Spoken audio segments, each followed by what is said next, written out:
All right, well, good evening or afternoon, everyone. It's 4 o'clock, so we'll go ahead and get started. I've started our recording, so we should be good there. My name is Dr. Powell, and I'll be the instructor for this course. It's PPA 500. This is the Foundations Introductory course into the MPA program. And since this is our first day of spring semester and it's 4 o'clock on the first day of spring semester, I'm assuming that for everyone who is in the MPA program, this is your first class in the MPA program. So welcome to the Beach MPA program. I'm sure you're going to enjoy your time in the program. For those of you, I know we have a few people who are not in the MPA program, few people in the MPH program. Welcome to you as well, and I hope you enjoy the course. The whole purpose of PPA 500 is just to kind of get you acclimated, not just to the MPA program, but also to get you acclimated to the field and the study of public administration. And so that's our primary goal over our next 8 weeks together. My name is Dr. Powell, and of course, I'm the instructor for this course. Let you know a little bit about me. This is my 24th year that I'm finishing up here at Cal State Long Beach. It's my 29th year overall as a full-time faculty member. Before I came to Long Beach, I taught in Florida at a university called Florida Gulf Coast University. It's a state university that when I got there had just opened 3 years prior, and I had the opportunity at Florida Gulf Coast to start up a MPA program as well as be a founding faculty member for the undergraduate program Political Science. And then before that, my first academic appointment was in the Department of Political Science at Eastern Illinois University back in Central Illinois. So overall, this is my 29th year.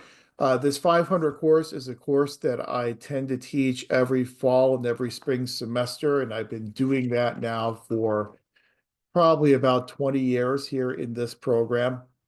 I spent 10 years as the department chair here at Long Beach and have spent the past 20 years as the program director for our distance learning MPA program. This spring, I'm actually serving as the interim department chair as well because our current department chair, Dr. Butts, has a brand new little baby at home named Ezra, who was born back in October. So he has taken this entire spring semester as parental leave. So he will not be back in his job as department chair until sometime in May, I think May 27th or so. So I've agreed to step in and be the interim chair just for this spring. And then as soon as he gets back, I'm going to turn the reins happily over to him again for his second term as chair. So kind of wearing a few different hats this spring semester. But again, welcome to the program and welcome to this course. For tonight, my goals are pretty narrow. And what I really want to do tonight is just kind of introduce the course to you, go through the syllabus, talk about some of the topics that we'll be covering, talk about some of the assignments that you will be doing, and kind of talk about how this class fits into the larger purpose of the MPA program itself. Now, I'm aware that most of you probably attended an orientation session. I know that Dr. Butts and Dr. Zhao tend to put on orientation sessions at the beginning of every fall and every spring semester. So tonight we're just going to cover some of that information again and give you a little bit more detailed information about the program. And as I said, how this course then fits into the larger goals of the program, talk a little bit more about the mission of the program, and talk about some of the objectives that we have and the goals we have in our strategic plan as an MPA program. So I don't anticipate that we are going to go the entire time tonight, cover the syllabus in the first half, and then the second half, introduce you to some of those ideas about the program itself, and also talk a bit about the mission of the program, and again, to just kind of get you acclimated to the MPA program. So very limited goals for this evening. Now, as you know, this class is a hybrid online course. So as a hybrid online course, we meet at 4 o'clock every Tuesday here on Zoom, and all of you are here, so you know how to access the Zoom room. On the syllabus, I've included on there the link in case you lose it. It's right there for you in the syllabus. I really anticipate our class sessions on Tuesdays will start up promptly at 4 o'clock. We'll probably go to about 6:30 or so most evenings, with the exception of tonight. I know I've talked to a couple of people about they may have some work obligations that may make it difficult for them to get in class at 4 o'clock. That's absolutely fine. Each one of these sessions will be recorded, and by Wednesday morning each week, I will then have a link to the recording in our Canvas site. And so if you come late to class or for some reason you're out of town, you can't attend class, you can always watch that recording. And then after you watch the recording, if you have any questions about any of the material, you always should feel free to email me. I'm happy to answer any questions that you may have. During our Tuesday evening sessions, feel free to participate. I will always have my chat box open. And so if you want to use text chat to participate, you can do that. If you would like to raise your hand and participate with your microphone, you can do that as well. I will tell you that the university does have some privacy provisions that they have built into the courses for you. I do not require you to turn on your camera if you do not want to. If you want to, that's absolutely fine, and I welcome it, but you are not required to turn on your camera. As I said, you can participate through text chat if you're more comfortable doing it that way. And so the university does have those types of privacy requirements that are built in for instructors to ensure their students. Now, those privacy requirements kind of vary depending upon the modality of the class. And so if all sections of a course are all offered online, then you instructors cannot require the use of a camera. If, however, there are some sections of a class that are offered on campus as well as online, then the university figures that students have an option. They could choose to go on campus, they could choose to be online. And for those classes, instructors may be able to require you to use a camera for your online sessions. I do not require that, so you don't have to worry about it in this course. So all of our class sessions will be recorded, and I'll post that link on Wednesday morning for you. Again, feel free to participate as we go through our session tonight. It is always good for us to go through the syllabus. Sometimes some folks will think in painstaking detail, but it's important we go through the syllabus so that we can address any questions you have at the beginning of the class, which is always better than waiting to week 6 or 7 or 8 to address those questions. We, as a hybrid online course, we only meet for the first half of the semester. And for our purposes here in the MPA program, that's what we refer to as a hybrid course, a course that either meets the first 8 weeks of the semester or meets the second 8 weeks of the semester. Way back many years ago, I think it was back in maybe 2006 or 2007, I, along with another faculty member who retired from the university a few years ago, we got together and we put together this idea of these hybrid courses, first half versus second half hybrid courses. And the goal of a hybrid course such as this is to afford you the opportunity to complete your degree a little bit quicker than if all your courses were offered in a full semester type of version.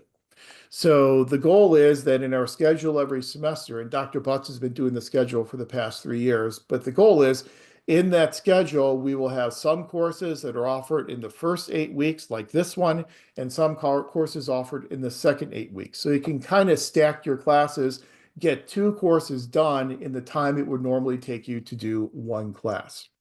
Now, being an 8-week class, meeting for only the first half of the semester, does not mean that we are truncated. It doesn't mean that we leave out information.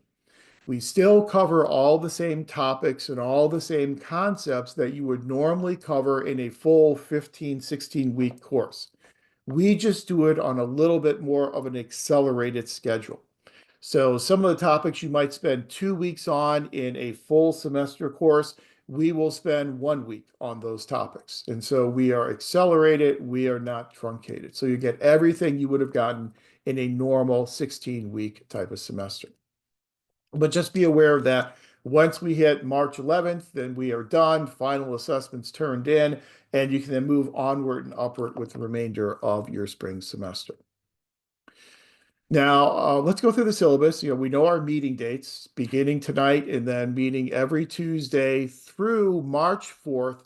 March 11th, which is technically our last day of class, if everything goes well and we cover all the material that we need to cover, we will reserve the March 11th session for you to finish completing your final assessment. So we won't have to have a live synchronous session on March the 11th if everything goes well. And that's my disclaimer.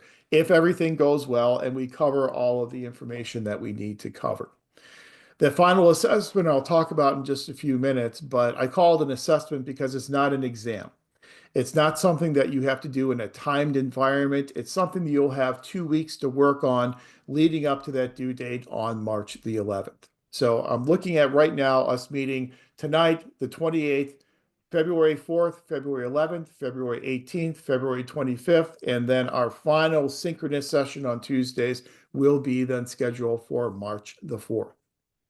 Now, those are our synchronous sessions where we will have these live Zoom meetings.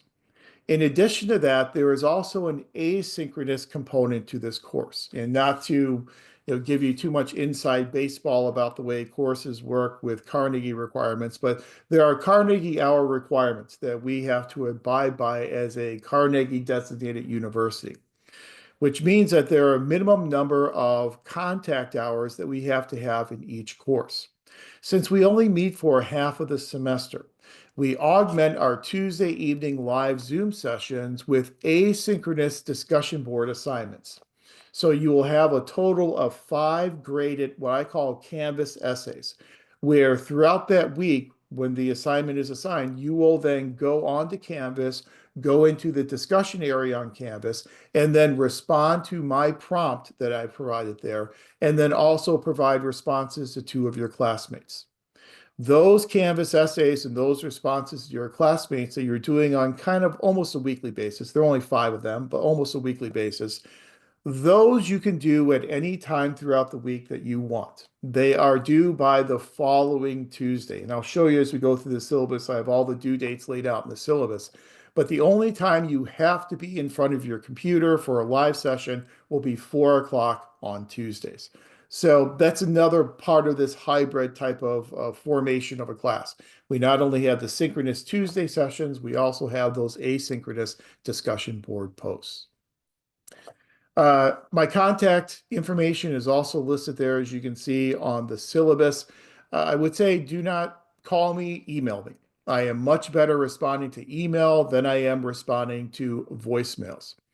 My email's on there, david.powell@csulb.edu.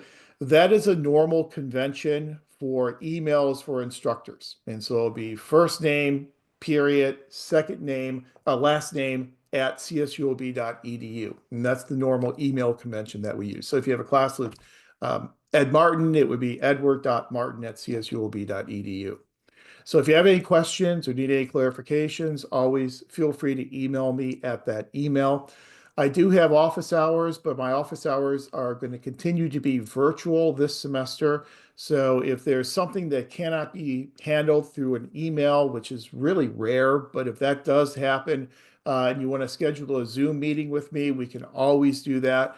Just send me an email and let me know. The 2 to 4 on Tuesdays, those are my official office hours, but if you need to meet outside of that, that's absolutely fine as well.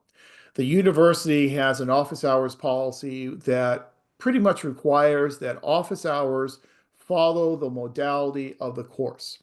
So if it's an online course, office hours for that course should then also be online.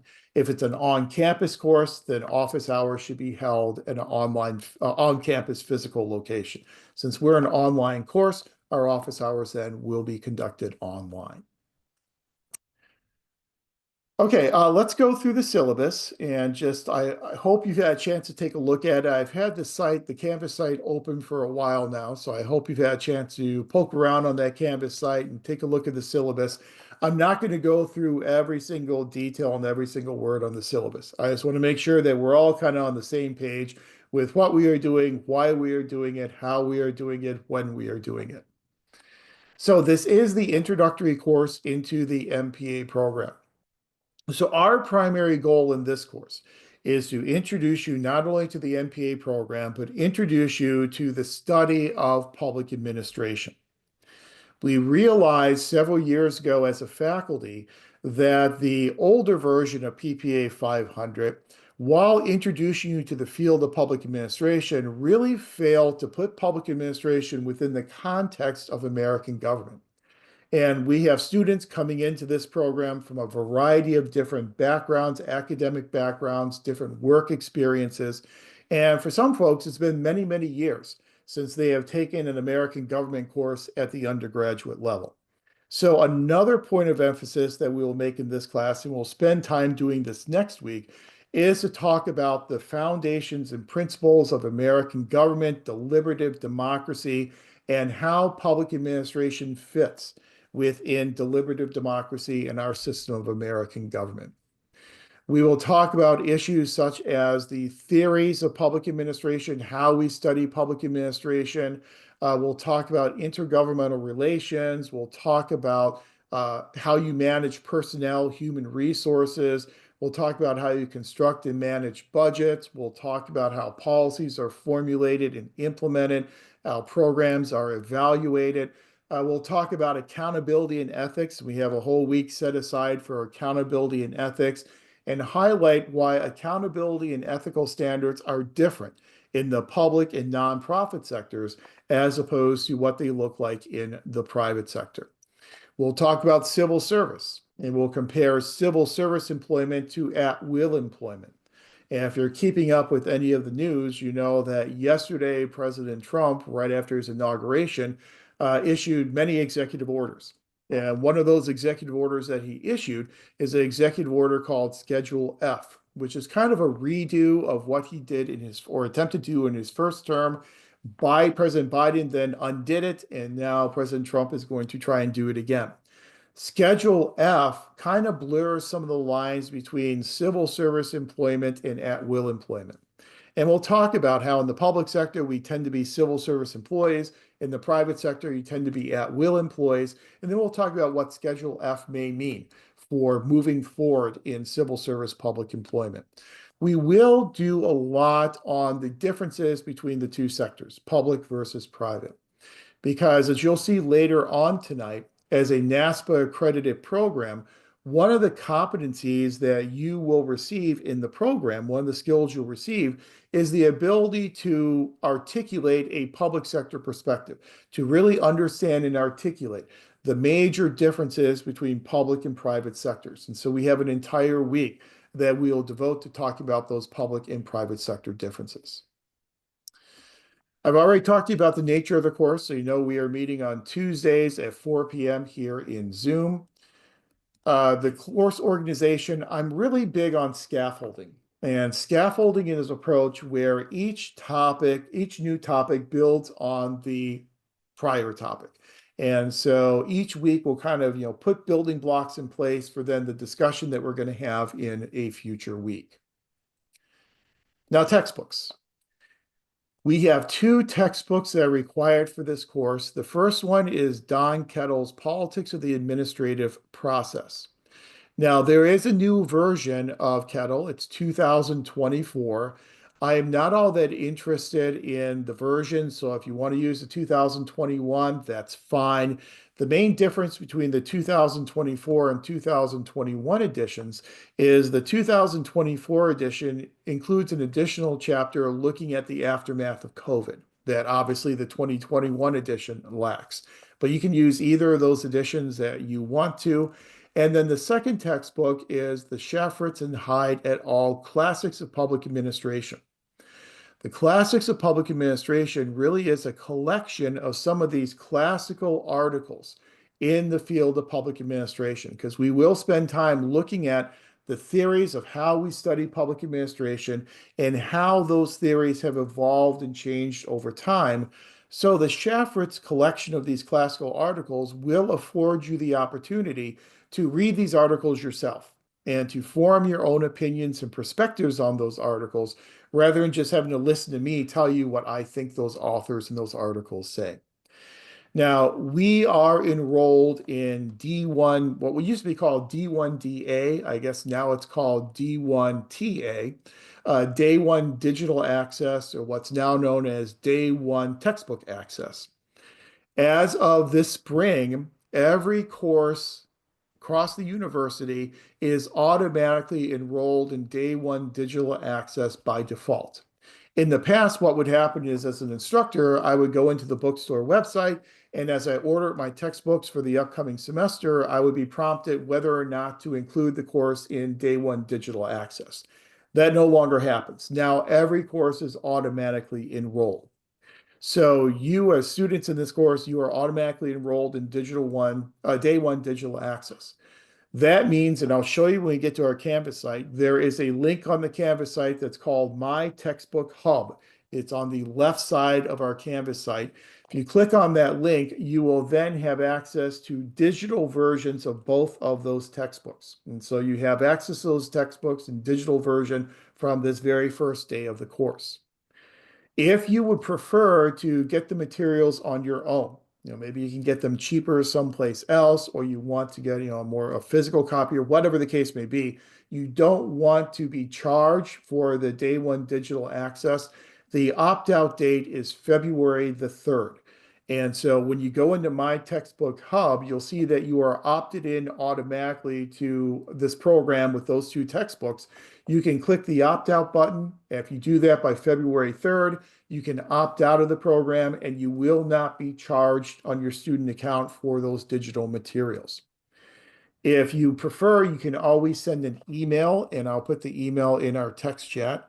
It's d1da at csulb.edu,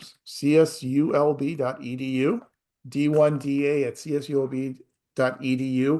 If you send an email to that email by February 3rd, they will opt you out of the program.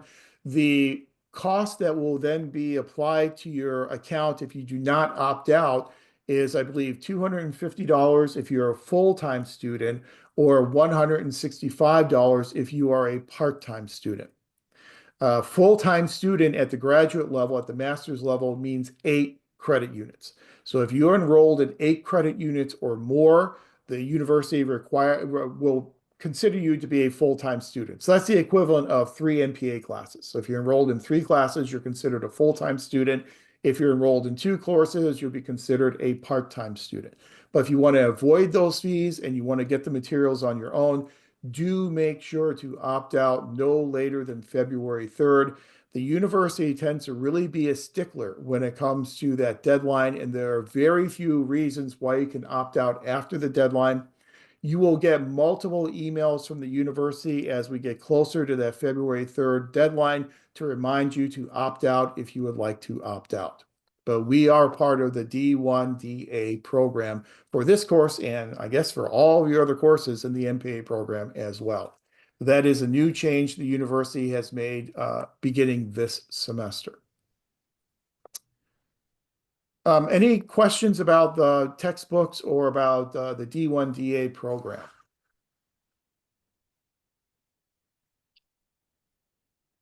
Okay. And again, when I show you the Canvas site in a couple minutes, I'll show you where that My Textbook Hub is and how you can access those digital textbooks. Let's move on in syllabus and talk about the evaluation criteria. So what types of assignments will you be doing? How will those assignments be evaluated? And what are the points assigned for those assignments? In this class, it is not a research-oriented course. The whole purpose of this class is to introduce you to the MPA program and introduce you to the field of public administration.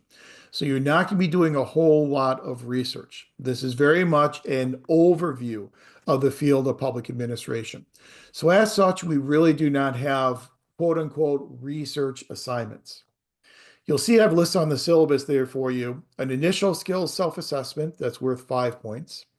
A draft advancement to candidacy form assignment that's also worth 5 points. A midterm assessment, a final assessment, and then those 5 Canvas essays that I had mentioned to you before. So when you add it all up, it adds up to a grand total of 360 points. Let me go ahead and scroll down a little bit and start talking about some of these assignments, beginning with the initial skills self-assessment. And I kind of have to do this old school scrolling because of having the text chat box open. So Bear with me as we move down to the end of the syllabus. But appended down here at the end of the syllabus, I have the initial skills self-assessment assignment. Now, the initial skills self-assessment assignment is graded on a credit, no credit basis. So basically, you get the 5 points if you turn it in. The only way not to get the 5 points is by not turning in the assignment. The purpose of the initial skills self-assessment is so that you can self-assess your skills as you enter into the MPA program.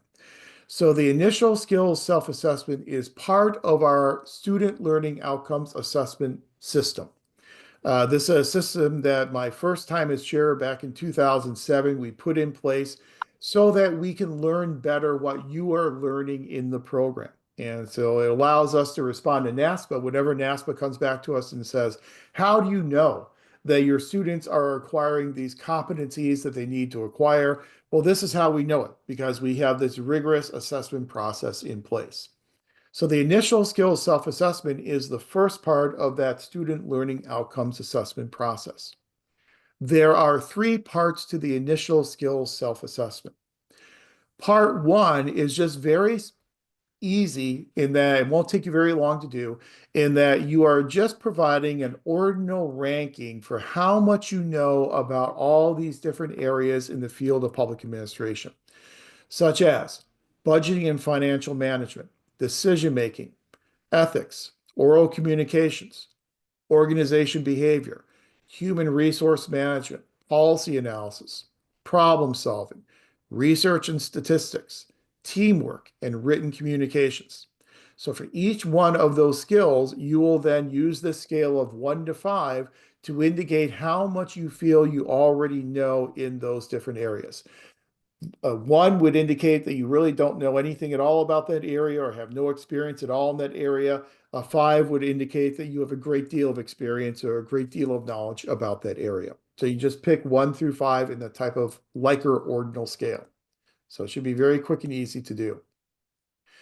Then in part 2 of the self-assessment, we drill down into the 5 main core areas of the program: budgeting and finance, human resource management, organization theory and behavior, policy analysis, and research methods. Those 5 core areas really kind of make up the core requirements of our MPA program. This is a Master's of Public Administration.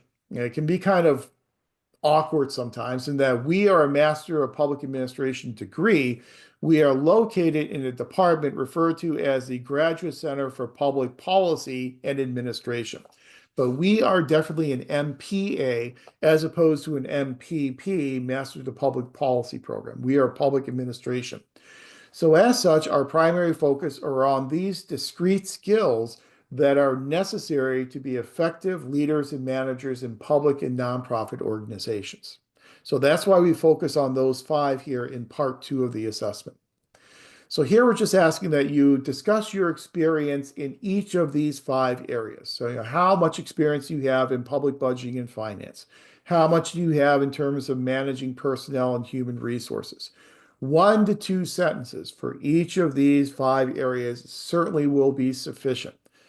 If you do not have any experience, that's absolutely fine as well. You can just, if you've never dealt with a public budget before, just say, I have no experience in public budgeting. And that is certainly good enough to get the job done.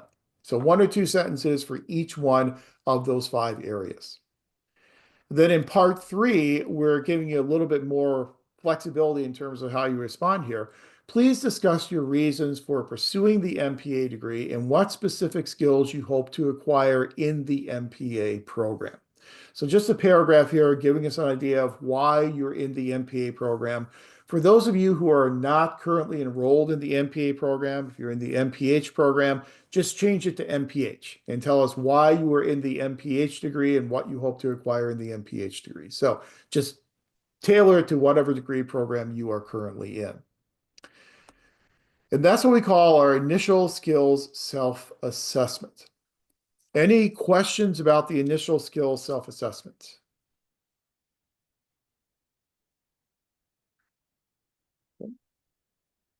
As I said, no right or wrong answers here. It's just an honest assessment that you are making of your skills and your experience upon entry into the MPA program. Credit, no credit, as long as you turn it in, you will get the 5 points of credit. Probably some of the easiest 5 points you'll ever earn in the entire MPA program. So I'm going to make you really dizzy here by scrolling up very quickly to continue our discussion of the syllabus. We're almost there. Okay, so that's the initial skills self-assessment. Then a second assignment is what we call the draft advancement to candidacy assignment. If you attended the orientation, then you are aware that every graduate student at the university needs to complete what's called an advancement to candidacy form. The purpose of the advancement to candidacy form is it allows you to list all the courses that you plan to take throughout your time in your degree program. And then enrollment services will be able to review that when it comes time to graduate and make sure that you completed all the courses that you said you were going to complete, called advancement to candidacy. Now, advancement to candidacy cannot happen in your first semester. Advanced to candidacy cannot happen until you have successfully completed 6 units, 2 courses in your program of study with a cumulative GPA of 3.0. Once you've completed 6 units with a 3.0, then you can officially advance to candidacy. This is not your official advancement form. This is a draft form. So it provides us the opportunity for you to submit this draft form to me. I can take a look at it. I can provide you feedback in terms of the courses that you are planning on taking, provide you feedback in terms of the sequencing of those courses, and provide you all that feedback now in preparation for when you are then eligible to officially advance to candidacy. You can then go ahead and advance to candidacy.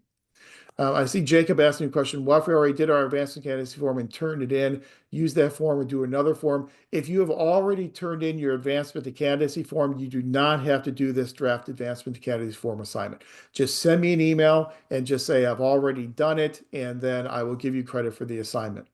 If you are in the MPH program and you've already advanced to candidacy, or you're going to advance to candidacy in that program, send me an email and just let me know you're in the MPH program, and then I'll waive the assignment for you as well. It really doesn't make any sense for you to turn in an advancement to candidacy form if you are not in the MPA program, because our advancement form is tailored for our MPA program. So just make sure to send me an email and I'll exempt you from that requirement.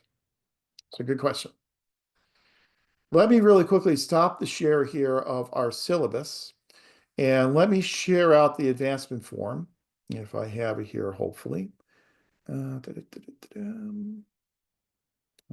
looks like it's disappeared, which it sometimes does. Let me share my screen and share it out for you. Okay, and give it 1 second to pop up there. All right, you should be able to see the advancement form. This form is available on our Canvas site. I have it linked under either the second or third module whenever it's due. There also, in addition to this form, this is the form for if you are in the general MPA program. Now, whenever you apply to the MPA program, you have 3 different options. You either apply to the general MPA, which is what the vast majority of our students are part of, the general MPA program.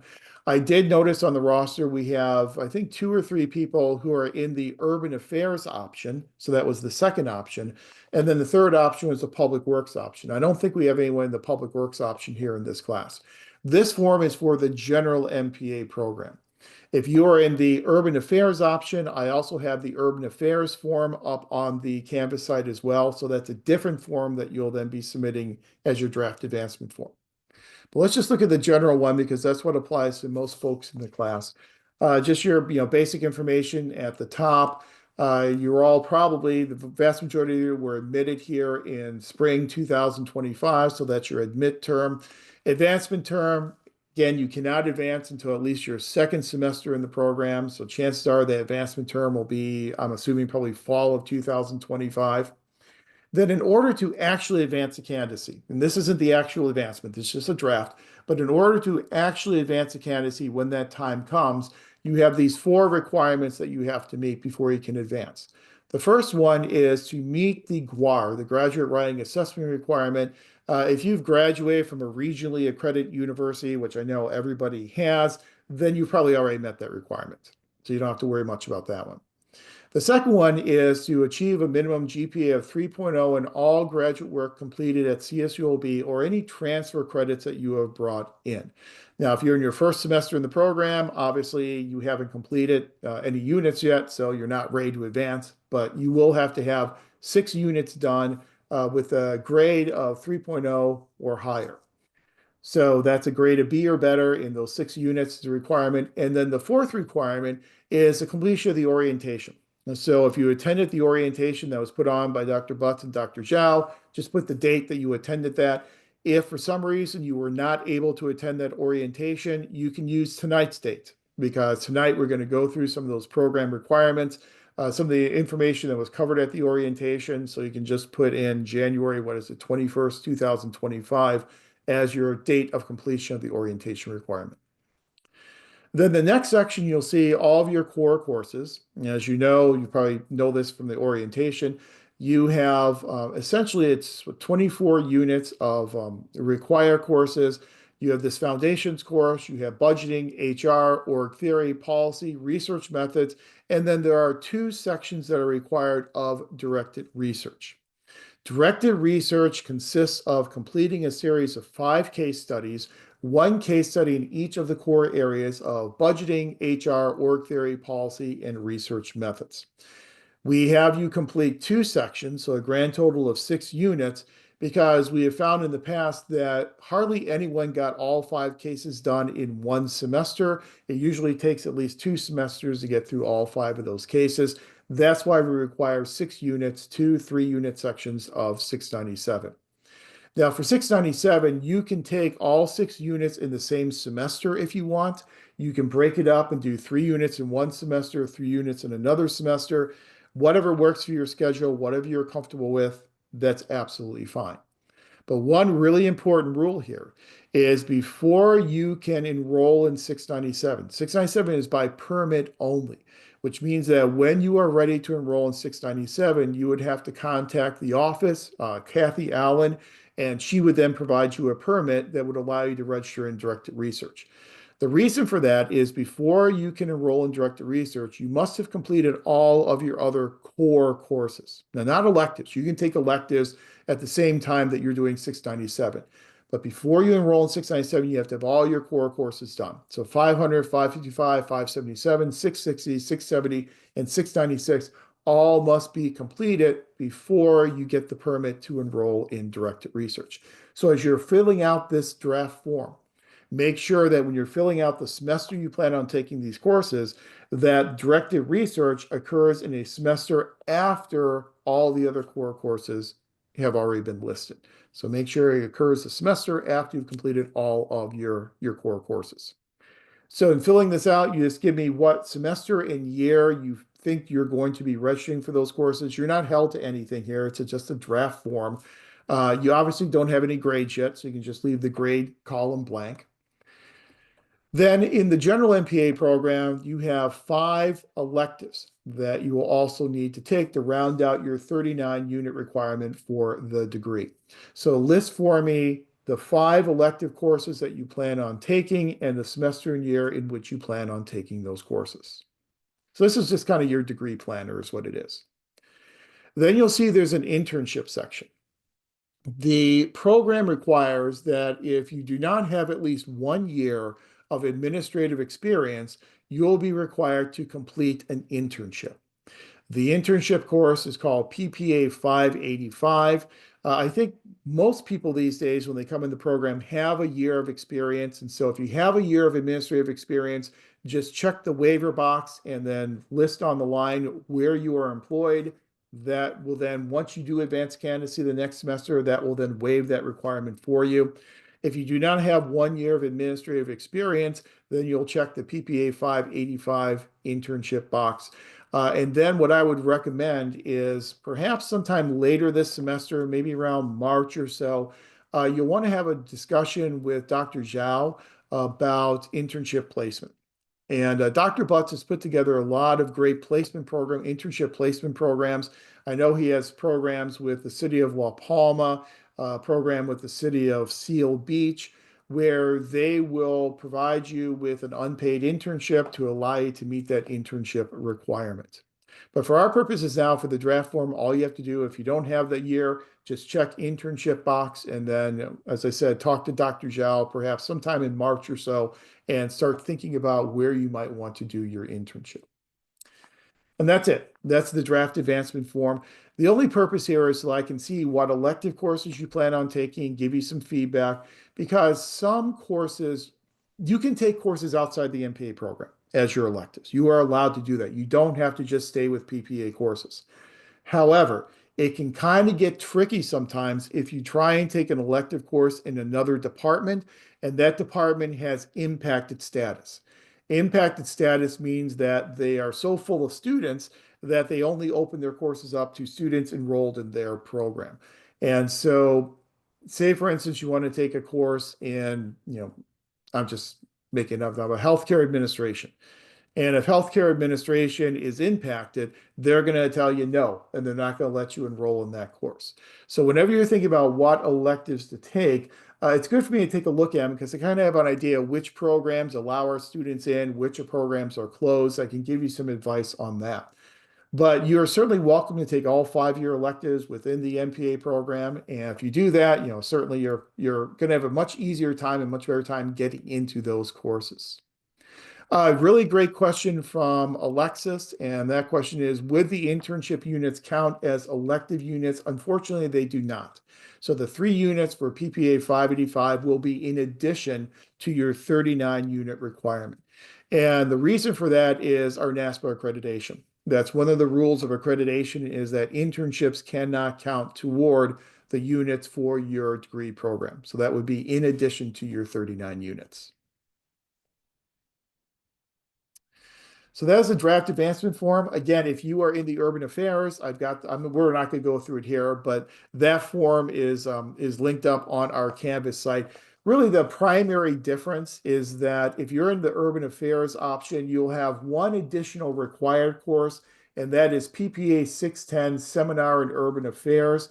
And since you have that one additional required course, you'll have one fewer elective course. So instead of having 5 electives, you'll only have 4 electives.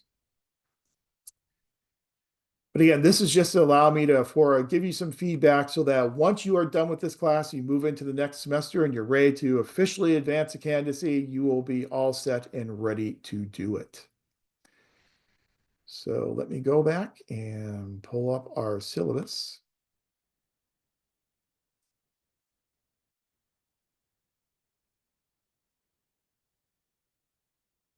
Okay, and let me scroll back down again. Yes, we are back up at the top of it. All right. So let's go back down here. Okay. So that's initial skill self-assessment. That is the draft advancement form. Another question in text chat is, can CPACE courses count for elective credits? That you have to get prior approval for, and that's something we would have to talk about. We have to talk to CPACE about it. Technically, yes, it depends on the course. It depends if it's a credit-bearing course, and that's something we would have to get approved. There is a limitation on the number of extension courses that you can count toward a stateside degree, and I believe it's a 6-unit limitation. So that's something we would have to talk about to make sure that those courses will be able to apply. Then you have 2 assessments. You have a midterm assessment and you have a final assessment. Now, these again are not examinations. I refer to them as assessments for a reason. The purpose of the assessments is to really literally assess what you have learned in the course. I am not looking at you doing any type of a timed examination. They are not multiple choice in nature. They will consist of 5 scenarios. And the reason I call them assessments is they are scenario based. So I will provide you with 5 scenarios on both the midterm as well as the final. Those scenarios are relatively short. They're going to be a paragraph or 2, which will give you some type of a real life public administration, public sector, or nonprofit sector type of situation. Then there'll be two questions related to each one of those scenarios. And those questions will require that you take the information that you've learned in the class and use that information to then answer those questions that pertain to those scenarios. There are no necessarily right or wrong answers on the assessments. It's all based upon how well you can justify your answer. So, give you an example.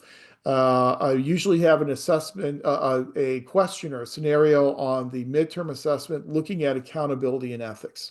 So, give you a situation where someone has behaved in a certain manner. Perhaps they have not recused themselves from a vote that they have a conflict of interest with.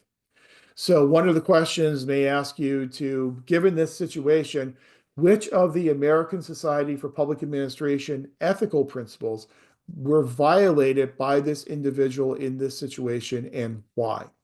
We'll spend time going through the 8 principles of the ASPA Code of Ethics. You would select the ones that you feel were violated and then tell me why you feel those were violated. So it's very much application. It's not rote memorization, it's all application.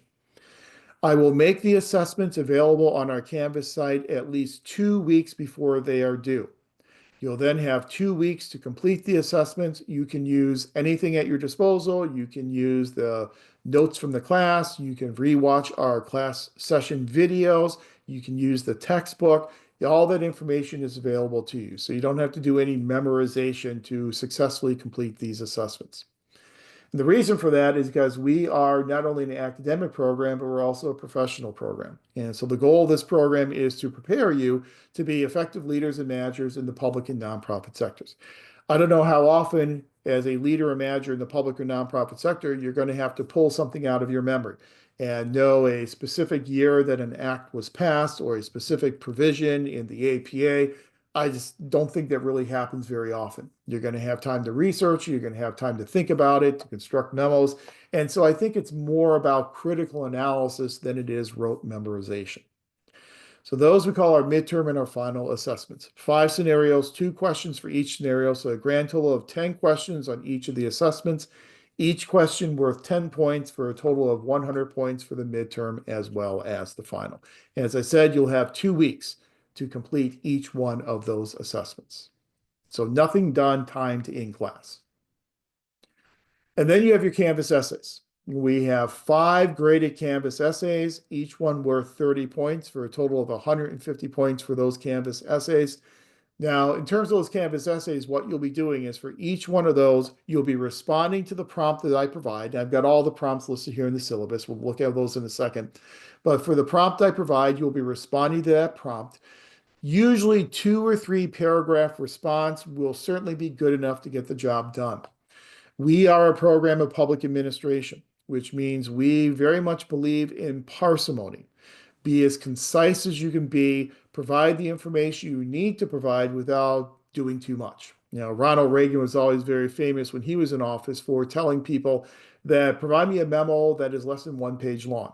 I'm going to stop reading after 1 page. I want the concise facts. And so that's kind of what we're looking at here. 2 or 3 paragraphs for each response to my prompt, and then 2 responses to classmates. Those responses to your 2 classmates can be shorter. They can be maybe 1 paragraph or so, where you are, being supportive, being professional, just kind of keeping the discussion going. It's nice whenever we have a class like this and we only meet in Zoom 1 night per week, that we also then have this asynchronous discussion board component that then allows us to kind of keep connected throughout our 8 weeks together and to allow you to kind of have those robust discussions in discussion board. So those are your Canvas assignments. Again, there are 5 of them, 30 points each for a total of 150. If my math is correct, I've added everything up correctly. It's 360 points for our 8 weeks together. The grading scale is listed there for you. It's a 90, 80, 70, 60 type of grading scale. We do not have pluses and minuses here at Cal State Long Beach. So if you're new to the university or coming from another university that have pluses and minuses, unfortunately, we don't have those here. We've had a couple of instances where there have been votes university-wide to determine whether or not to move to a plus-minus system. Faculty members always vote for it. Students always vote against it. There are more students than there are faculty members, and so the students win. I think it was actually, I've been here 25 years now. I think we've done it 3 times, and all 3 times it's gone down to defeat.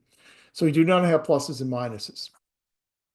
From a faculty perspective, that's unfortunate because we are a graduate program, and all graduate programs see a lot of grade compression. Most of our grades get compressed around the A and the B range, maybe a C thrown in there here and there, but usually it's around the A and the B range. So it's really nice with pluses and minuses to be able to distinguish between someone who got a 97 and someone who got a 90%. But we don't do that. So if you get a 90% or a 97%, you both get A's. I also tend to have a 1% flexibility rule. And so if you turn everything in on time, and what I like to call do the old graduate school effort, then you will get that 1% bump. So if you had an 89%, you turned everything in on time, you've been in our Zoom sessions, then you'll get that 1 percentage point bump up to the A.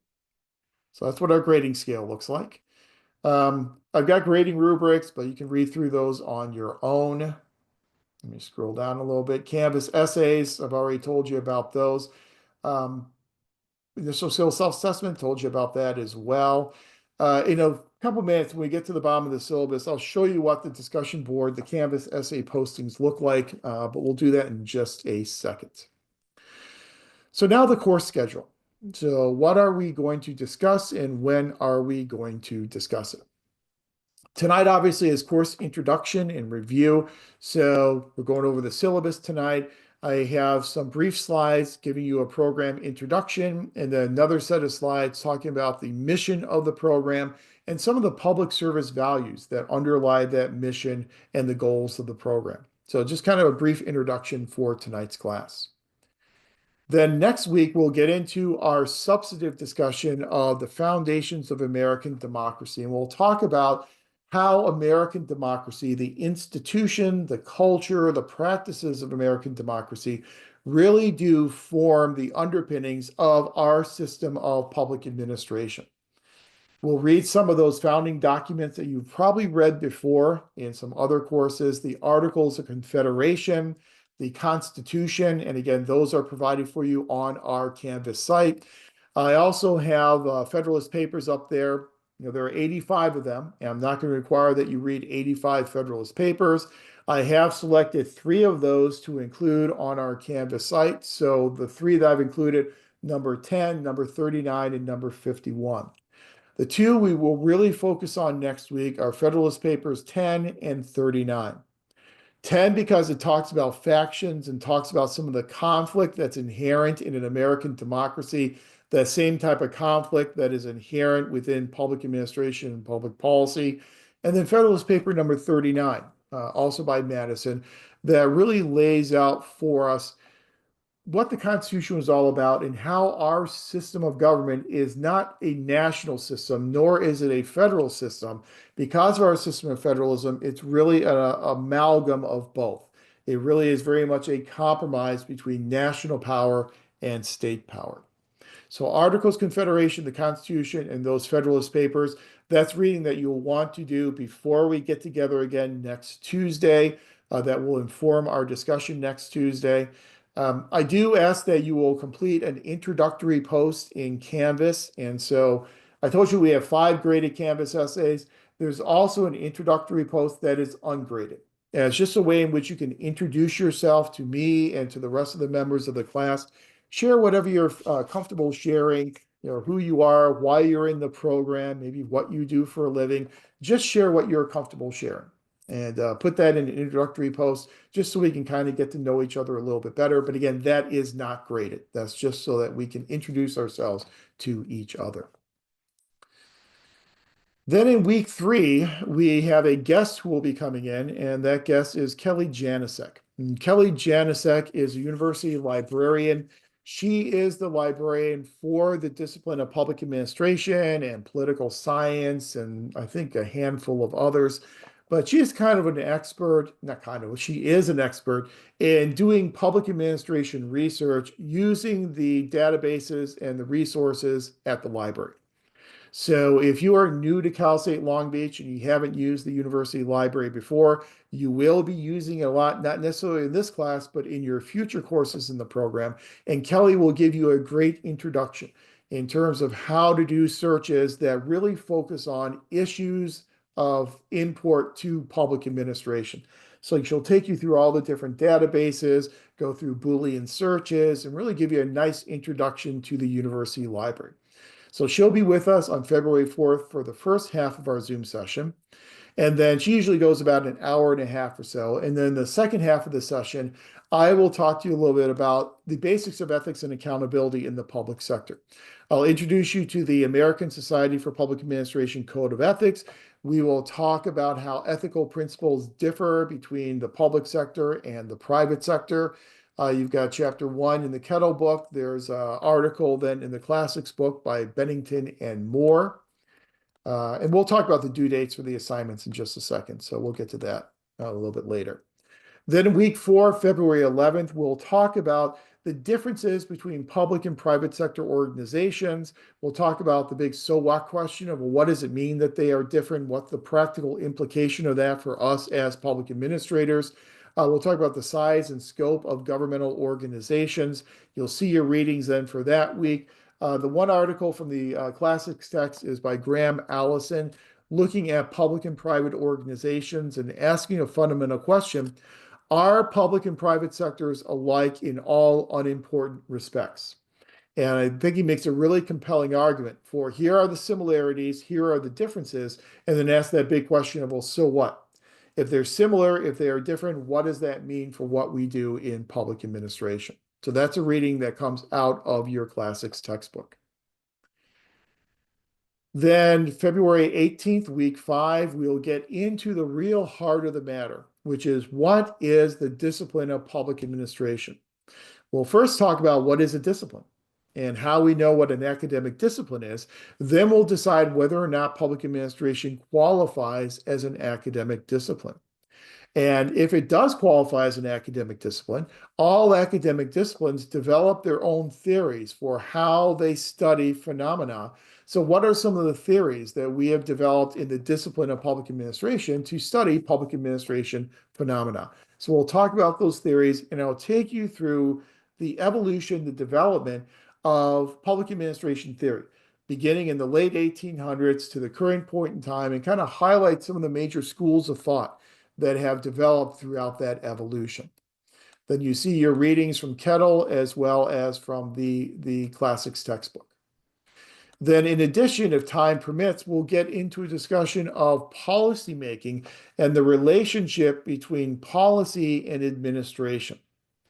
The previous week, you would have read the Woodrow Wilson article looking at the politics administration dichotomy, and then we'll kind of flesh that out a little bit more and whether or not we really do have a politics administration dichotomy today, or if policymaking overlaps into administration and vice versa. We'll then talk a bit about effectiveness, because the whole goal of being public administrators and working in the public sector is to try and make our public and nonprofit organizations as effective as they can be. So I'll introduce you to different ways in which we can define effectiveness in the public and nonprofit sectors and how different organizations have tried to accomplish those different definitions of effectiveness. You can see your readings for that week as well. Week number 6, February 25th, we'll get into administrative reform and civil service. We'll talk about our merit-based system of government, where that came from, and perhaps where that is going over the next couple of years, depending on what happens with these executive orders. We'll talk about the influence of public sector employee unions in the public sector as compared to the influence of unions in the private sector. In the public sector, members of the public sector tend to be much more unionized than their counterparts in the private sector by about a 3-to-1 margin. And we'll talk about some of the implications of that for managing public organizations. Then we'll get into the management of human resources.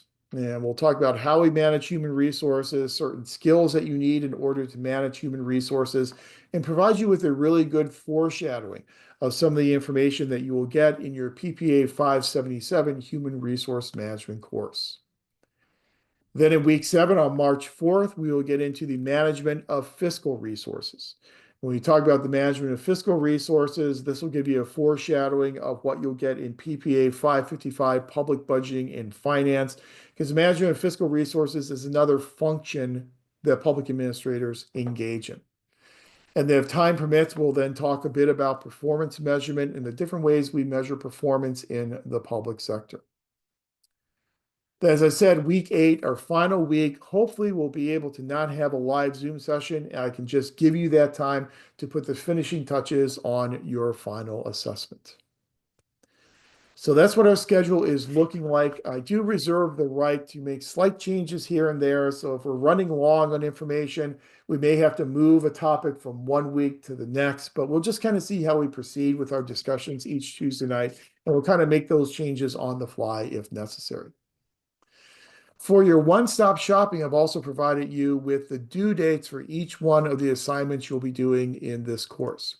So your initial skills self-assessment is due February 4th, so in 2 weeks.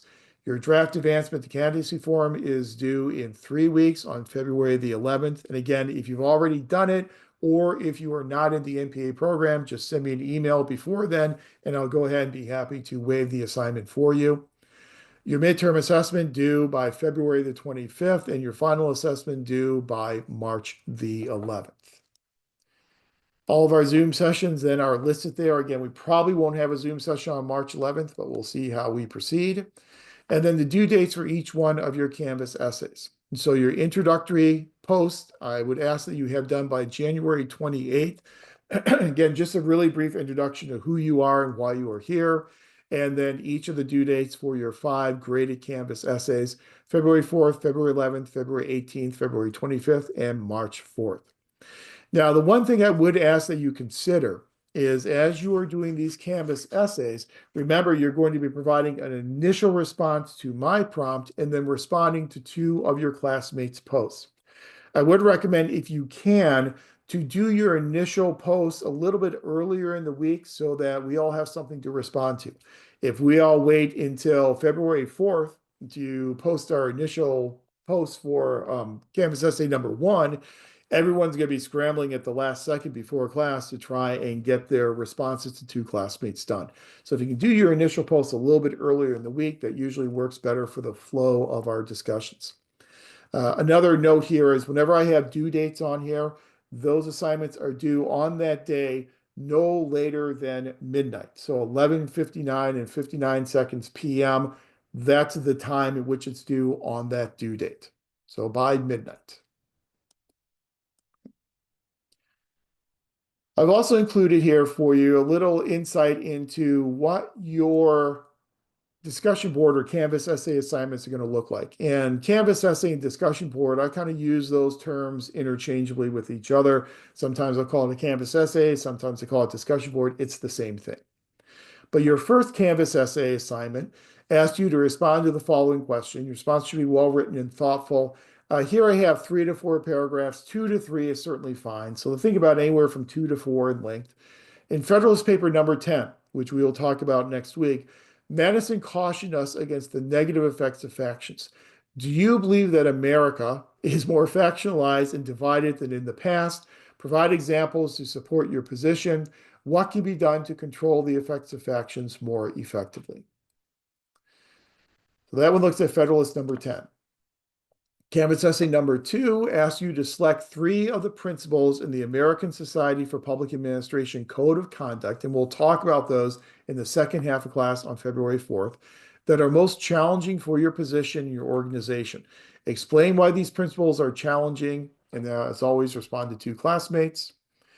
Canvas essay number 3, respond to the following. Consider Graham Allison's argument regarding similarities and differences between public and private sector management. That's the Graham Allison article from the Classics text. Using your organization as an example, highlight 2 ways in which your organization is similar to a private organization, then highlight 2 ways in which your organization differs from a private organization. If you are currently working in a private organization, just simply reverse the logic and compare a private organization to a public organization. Now, if you are not comfortable identifying your organization in a discussion forum, that is absolutely fine. You are not required to do that. You could just refer to it as, my organization or organization A, or just pick any other organization that you would like. So you do not have to talk about your organization if you are not comfortable with that.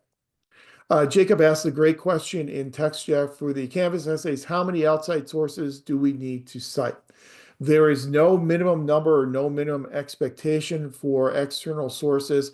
The rule of thumb is if you are providing information in your response that is not considered common knowledge or information that you've gotten in the course of, being in your organization, that information should be cited. So if it's not common knowledge, then it should be cited. So if you're going to, in your response, talk about 3 out of 4 Americans say blah, blah, blah, blah. Well, that should need to be cited because that's not common knowledge. But there is no minimum or maximum number. You may not need any outside sources. If everything is common knowledge, then you won't need them.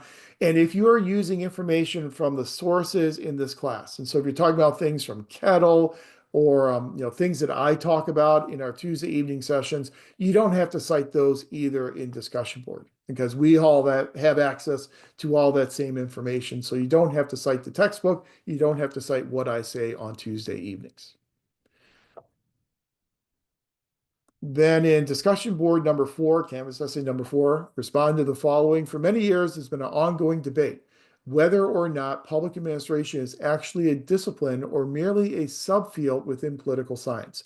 Take a position on whether public administration is a discipline and explain why you feel is either discipline or is not a discipline. This is something we will talk about in class. I won't give you an answer to that in class because the answer depends upon your position and your perception. But I'll give you the information that you need in order to effectively answer that question. And then your final Canvas essay looks at policy and using the models of decision making that, oops, sorry about that, that we covered in class. Select one public policy you are familiar with and discuss which decision making model was used in the development of that policy. Are there any other decision making models that better characterize the policy process? So that's your public policy Canvas essay. You'll see as we go through all of our topics throughout our 8 weeks together, we will start with general information about American government and where public administration fits within American government. Then we'll move into kind of distinguishing between public and private sectors and what makes them different and different accountability and ethical standards between the different sectors. We will then move into a discussion of the functions. And so when we're talking about the theories of public administration, that will give you insight into your PPA 660 organization theory class. We'll talk about the function of human resource management. That's PPA 577. We'll talk about the function of managing money and managing budgets. That's PPA 555. We'll talk about policy and the policy process and the role of administrators in the policy process. That's PPA 670 policy analysis. We'll talk about programs, and that will be 696 research methods. And so we're going to give you insight into what you can expect to encounter in all of your other core courses as you move throughout the program. Hence making this kind of, hopefully, the perfect introduction into the program. So when you get to those core courses in the future, the information you're presented with in those core courses will not be unusual to you. It'll be information you've already encountered here in our 500 course and have already kind of had a foreshadowing of it here in this course. Do make sure to turn everything in on time. I've got all the due dates there for you, so adhere to those due dates. I do have a late assignment policy that there's a 10% deduction for every 24-hour period that an assignment is late. That includes not just the written assignments, that also includes the discussion board assignments as well. If for some reason life intervenes, and I know that this happens, and all of us in the wake of COVID know that life really intervened for quite a long time there, let me know. Just send me an email. Let me know what's going on, and we can probably find a way to avoid that late penalty as long as I know what's going on in advance. Everything is turned in through Canvas. So nothing paper turned in. Obviously, we're an online course, so everything gets turned in through the assigned drop boxes or discussion forum in Canvas. Now I'll show you all that in just a second. If for some reason you find the need to withdraw from this course, make sure that you go through the formal withdrawal process. So what will happen is when we get to March 11th, and I've done all the grading for this class, I'm ready to turn my final grades in. If your name is on the roster, but I don't have a basis to grade you because you have just stopped coming to class or haven't turned in assignments, the grade I would have to submit is what's called a WU, and that stands for unauthorized withdrawal. Why it's WU and not UW, I have no idea, but it's an unauthorized withdrawal.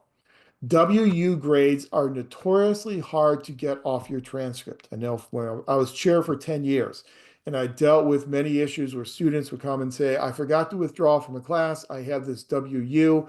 Help me get it off my transcript. And it is notoriously difficult to do that. So it's best to just avoid the WU to begin with because for GPA purposes, a WU counts as an F. So you do not want that on your transcript. So if you have to withdraw, go through the withdrawal process. And all the dates for withdrawing from a class are all provided for you on the Enrollment Services website. Policies on incompletes.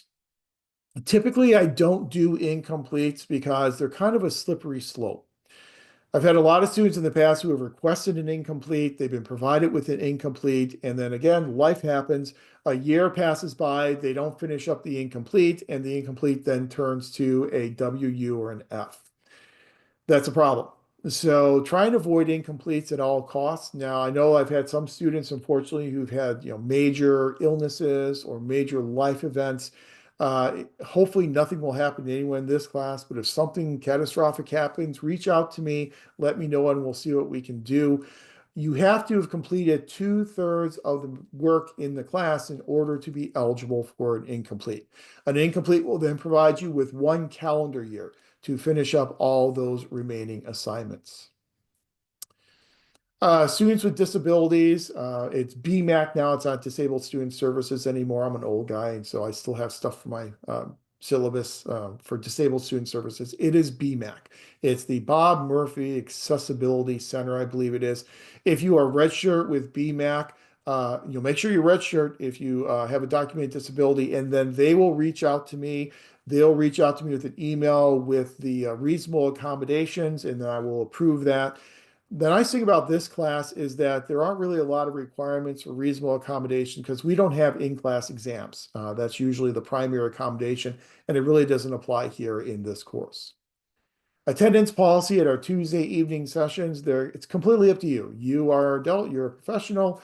I'm not going to take attendance. I don't believe in taking attendance in graduate programs. Some of your other instructors may. I don't do that.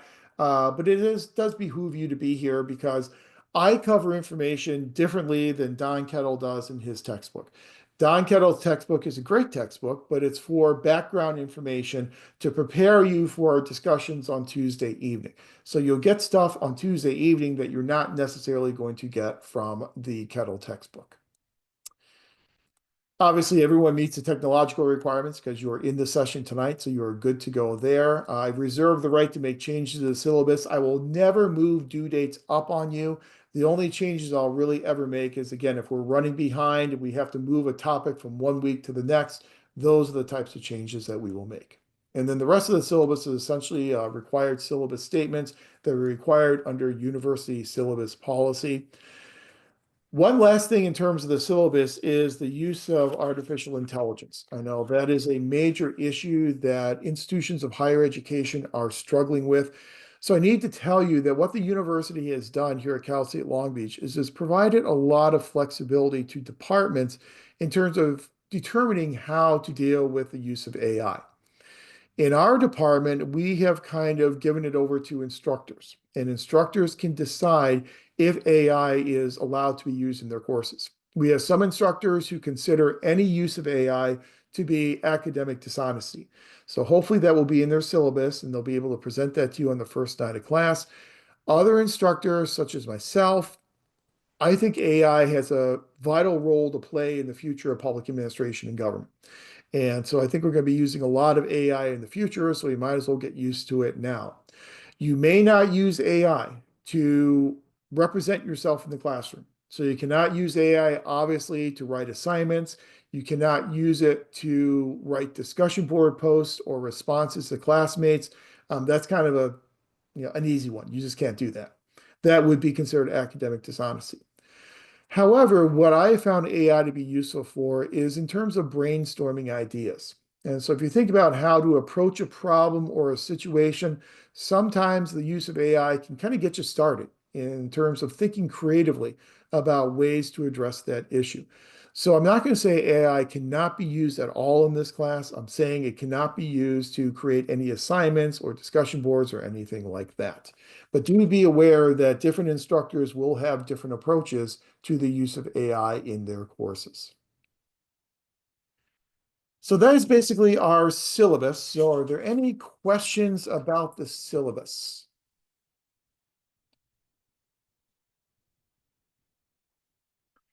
If not, then let me stop this share and let me share my screen and let's jump into our Canvas site really quick. I know some people have used Canvas before, some people haven't, so I just want to make sure, since this is for most of you your first course in the program, that you're familiar with how the Canvas environment works and where all the material for the course will be found. So let me go in. Hopefully I'm still logged in. Let me go in as a student. Okay, I'm still logged in. That's a good thing. So here is our Canvas site, and this is kind of probably what it looks like for you because I am in student view, but this is our Canvas site for this PPA 500 course. Your navigation is done primarily along the left side of the screen. So for the day one digital access to obtain those digital copies, you go to My Textbooks Hub. And after a little delay, it goes through Vital Source, and then you will have access to each one of the two textbooks digitally. Again, if you do not want access, you don't want to be charged for this on your account, opt out no later than February 3rd. And that can be done either by clicking the opt out button or by sending an email to d1da@csulb.edu.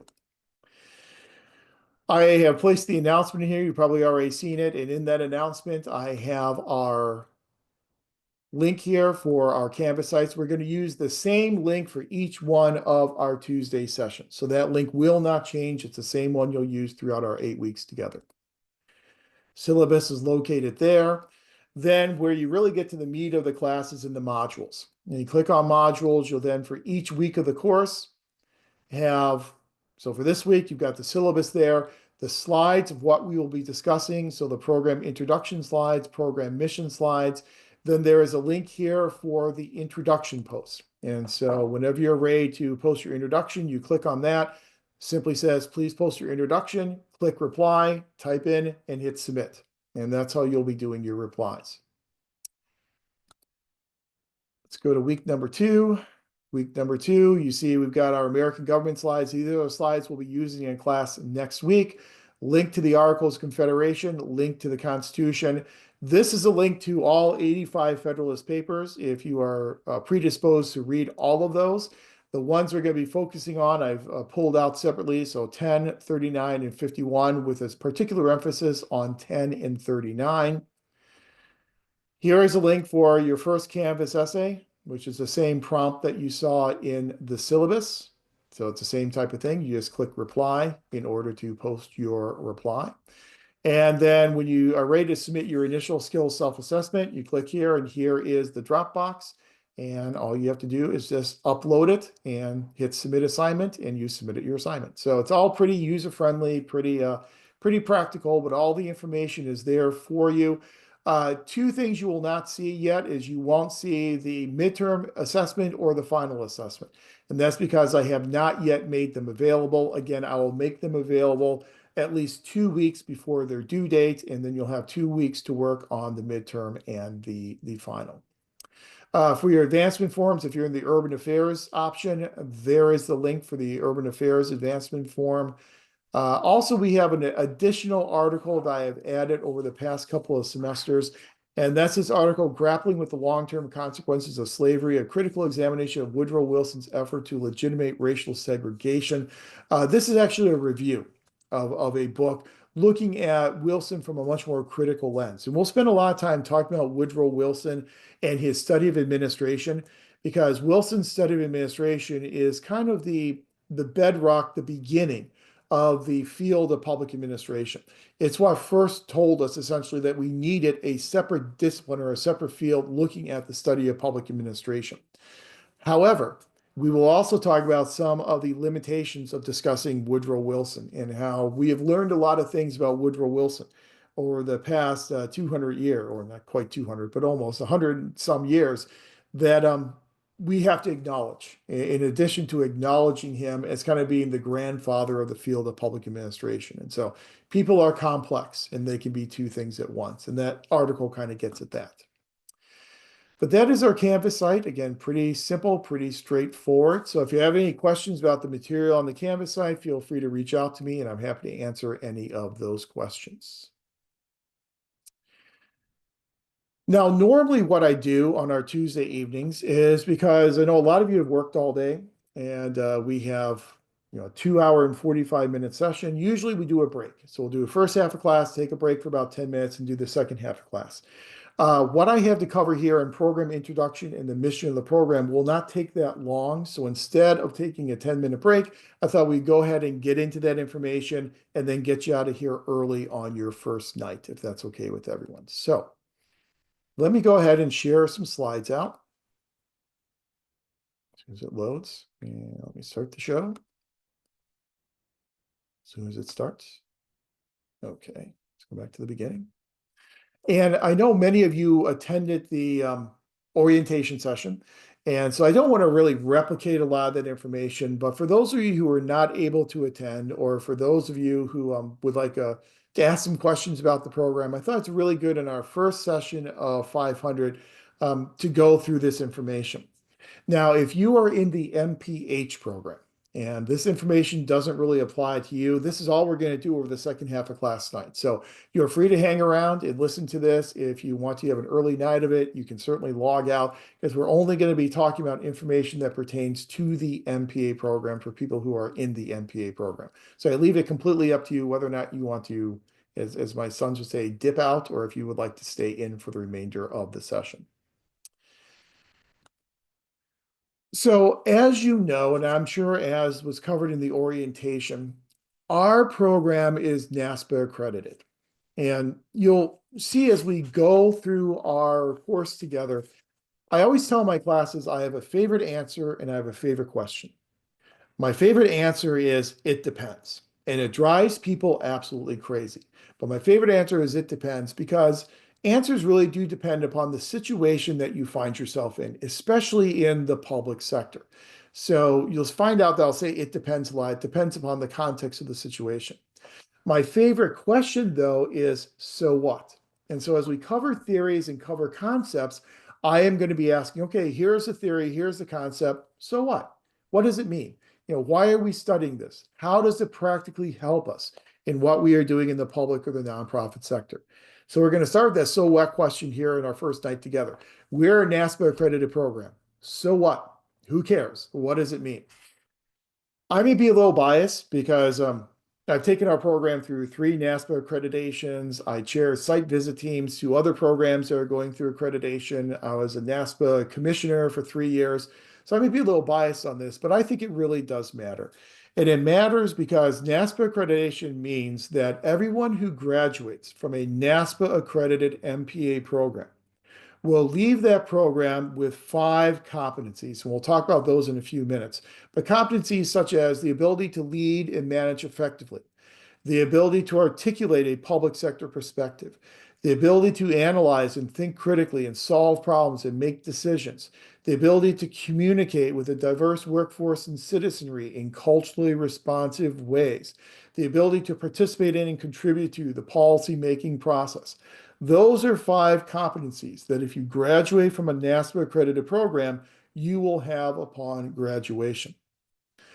Not every MPA program is NASPA accredited. I think currently there are about 160 some NASPA accredited programs around the country, but they're not all NASPA accredited. Not all Cal State MPA programs are NASPA accredited.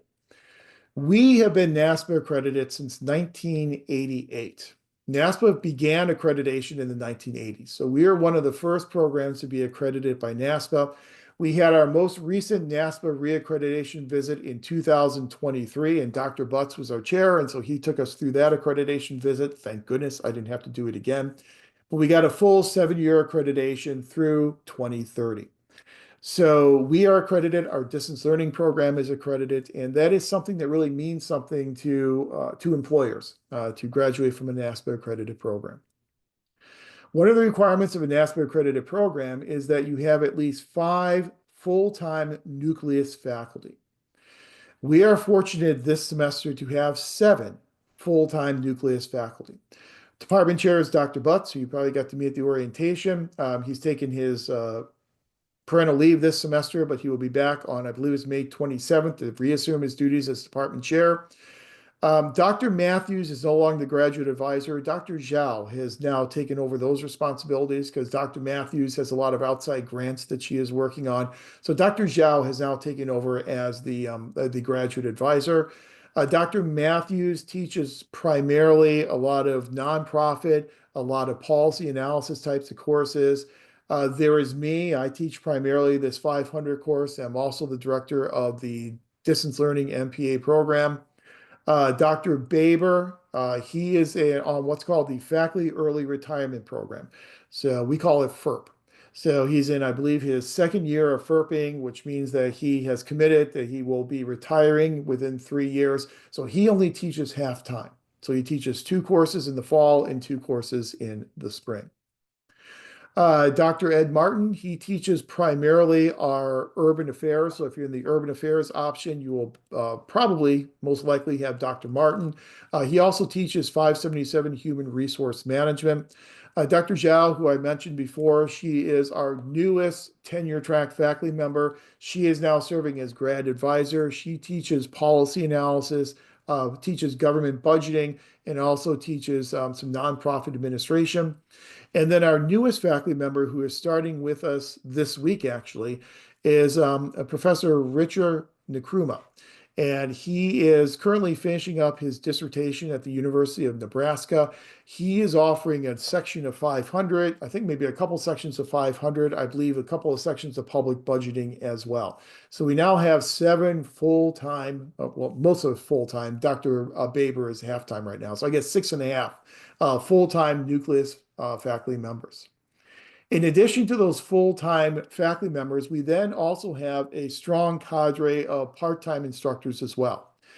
Our part-time instructors either have their MPA or their doctorate in public administration or a closely related field, and the vast majority of them either are currently in leadership positions in local or state government, or they have recently been in those leadership positions. So we have, for instance, adjunct faculty members who are county managers. We have those who are city managers. We have adjunct faculty members who are finance managers and finance directors. We used to have a treasurer for a city who taught the budgeting course. And so we've got a really good cadre of adjunct faculty who bring real life professional practical examples into the classroom. So when you're registering for courses and looking at instructors, don't shy away from an adjunct part-time instructor. They do a great job for us. And most of our adjunct part-time instructors have been teaching the program for many, many years. One of them, Bob Dominguez, who is was a city manager, he's retired now, teaches our organization theory course. I've been here 25 years, and he was here even before I was here. So they are very well steeped in terms of the program. You know what your core curriculum is. You know about your core courses. You also know about your 5 electives that you were required to take, so we won't spend a whole lot of time talking about that. As I mentioned before, for your electives, you can take electives outside of our department, but please do make sure to clear those with Dr. Zhao before you register for them, just to make sure that you are allowed into those courses, because some of the departments around campus certainly are impacted.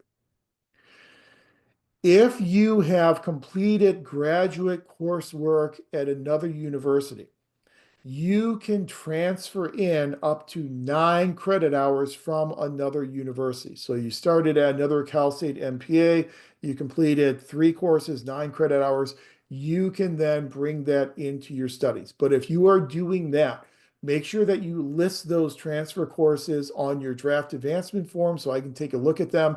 And then before you actually officially advance a candidacy with Dr. Zhao, you'll want to talk to her about those transfer courses as well. To transfer a course in, the course must be from a regionally accredited university and it must be a graduate level course, so the equivalent of 500 level or above. Those are the types of courses that you are usually able to transfer in.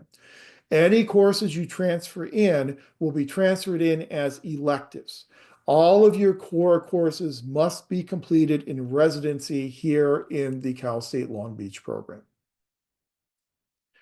We've already talked about advancement to candidacy, but that's one of your administrative hurdles you'll have to get past before you graduate. You can advance candidacy after you completed 6 units with a 3.0 cumulative GPA. And when we talk about cumulative GPAs, it's important to note that most of the grades tend to kind of lie in that A and B range. However, if you get a C in a course in the program, that C still counts towards your degree. You would just have to balance that C with an A in another class. So C grades do count. A lot of people don't understand that, but they do count. However, D grades do not. So if you get a D in a class or an F, obviously that will not count towards your degree. If it's a required course, you would then have to go and retake that course. The university has a repeat and average policy at the graduate level, which means if you get a D in a course and you take it again and you get a B, then for grade point average purposes, it would average out to a C. But you can avoid all that by just getting A's and B's, and then you're in good shape and you're above a 3.0 for good academic standing. You do have to advance candidacy at least one semester before the semester in which you plan to graduate. So I always recommend it's good to advance early in your academic career. So as soon as you're able to advance, once you've completed 6 units with a 3.0, it's probably a good policy to go ahead and advance at that point in time. In addition to advancing the candidacy, you will then also have to apply or petition to graduate. You apply or petition to graduate. This is done after you have advanced the candidacy. It must be done no later than October 15th if you are planning on graduating in a spring or summer, or by March 1st if you're planning on graduating the following fall or winter. So you have to abide by those dates. Petition to graduate does not require departmental approval. Advanced candidacy does. Petition to graduate does not. So Enrollment Services has a little link on their website to a petition to graduate. You can do it directly electronically through Enrollment Services, and you don't have to get departmental approval for that. But again, you cannot do that until you have already advanced to candidacy. They'll kick it back to us if you do that. Then I mentioned directed research, PPA 697. And we said you have 6 units of PPA 697 where you'll be completing those 5 case studies. Those 5 case studies are meant to be assessments. So what they are meant to do is they're meant to assess the information that you've acquired in each of those 5 core content areas: budgeting, HR, org theory, policy, and research methods. You do not have to do outside research in completing those cases. We're not looking for outside research. We're looking for you to use the information you have learned to respond to that case study.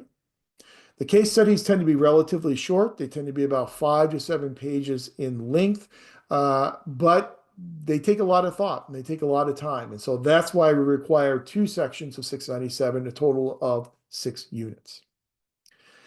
Once you have completed your 5 case studies in 697, I know that's in the future. You're just now starting the program, so you may not be getting there for a couple of years. But once you complete those 5 cases in 697, you will then do another assignment called the final skills self-assessment. That is your self-assessment of your skills as you are leaving the program. So the initial skills self-assessment you're doing here in 500, you assess your skills coming into the program. The final skills self-assessment, you assess your skills as you are departing the program. And you'll do that as part of 697 after you have completed and submitted those 5 case studies.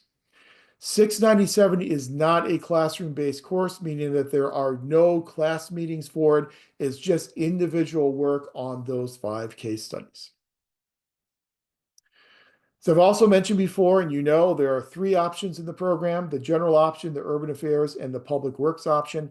If you are in the urban affairs option, which a couple of people are, There is a link to the catalog. Hopefully, you've already looked at it. If not, go and take a look at the catalog because not only will you have to take an additional core course in PPA 610 Urban Affairs, but you'll have a limited range of elective courses to take. So there's a list of approved elective courses, four of those that you'll have to take if you're in the option in Urban Affairs. If you're in the general MPA, then the electives that you choose, completely up to you. You can choose any electives that you want in our program, or as I said, if you're selecting an elective outside the program, talk to Dr. Zhao first and make sure that it's something that you can get into. We also have certificates, which I'm sure we'll discuss at the orientation as well. The one that is really most popular is the Employee-Employer Relations Certificate. That's one that we have probably at any given time about 35 or 40 people who do that certificate. Financial management is essentially defunct now because we just did not have the student demand, and we also didn't have the capacity to offer the courses necessary for it. And the faculty member who developed it retired about 4 years ago, 3 or 4 years ago. So that one's kind of a defunct one at this point. And we don't have a lot of people in public management analysis, but if you're interested in that one, I've included the link to the catalog so you can read about it as well.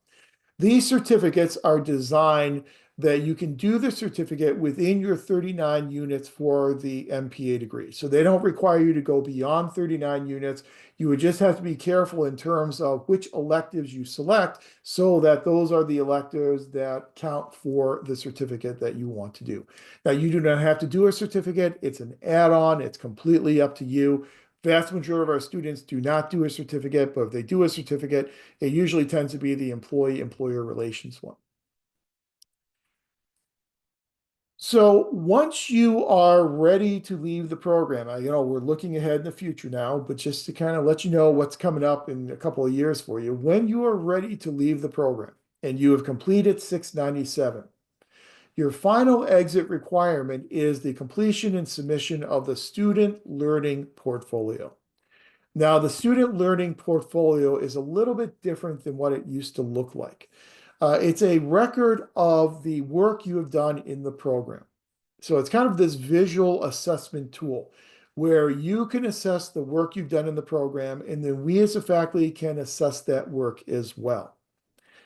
The nice thing about the student learning portfolio is there's something tangible that you can take with you when you leave the program so that you can show potential employers that not only do you know how to do a budget analysis, but here is the budget analysis that you did in your PPA 555 class. Not only do you know how to do a policy analysis, here is the policy analysis you actually constructed in the PPA 670 course. So again, it's a really nice tangible takeaway that you can have once you leave the program. Sarah asked a question in text chat, are the classes and what would be the classes for financial management available? That's a great question. Some are not. The problem with that certificate is that when it was designed, it was heavily leveraged on business courses. And so students had to go and take courses in the business college in information systems management. So they were courses outside our program that we did not control. And when the College of Business then became impacted with enrollment, it became very difficult for us to get students into those courses. When I was chair, we had a really great contact over in the College of Business. I could just send her an email and say, I have this student who's in this certificate program who needs in this course, and she would issue a permit. That person's no longer with the university, and then once they got such a high student demand, that stopped happening. So that was one problem. The courses for the certificate that were offered within our program, some are still offered on occasion. Courses like public financial management. I think that's offered once a year or once every 2 years. There's a government accounting course that I think is offered maybe every couple of years. But some of the courses are no longer offered because kind of our bandwidth in that area has now departed. And so Dr. Moore is no longer in the program. He retired after 30 some years in the program. We do have some people who teach budgeting now, but what I'm saying is public financial management. I think that might be the one that you would see most frequently offered. Otherwise, you're not going to see a lot of those courses offered anymore.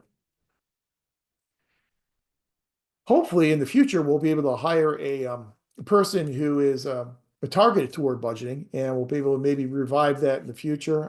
That's up to the college and the university to decide whether or not they're going to give us that additional tenure track hire. I know in my semester here as interim chair, I'm going to work very hard to try and get a tenure application approved, but not really very hopeful because it's done primarily on enrollment. And since we're a graduate only program, we're a large graduate program. We're one of the largest graduate programs at the university. We're one of the largest MPA programs in the country, at least on the West Coast.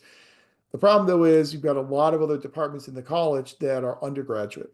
And so undergraduate enrollments tend to be a lot bigger than graduate enrollments. And so whenever they give out tenure lines based upon enrollment, the graduate programs sometimes have a difficult time getting those approved. So we're going to do what we can and see what we can do in the next few semesters.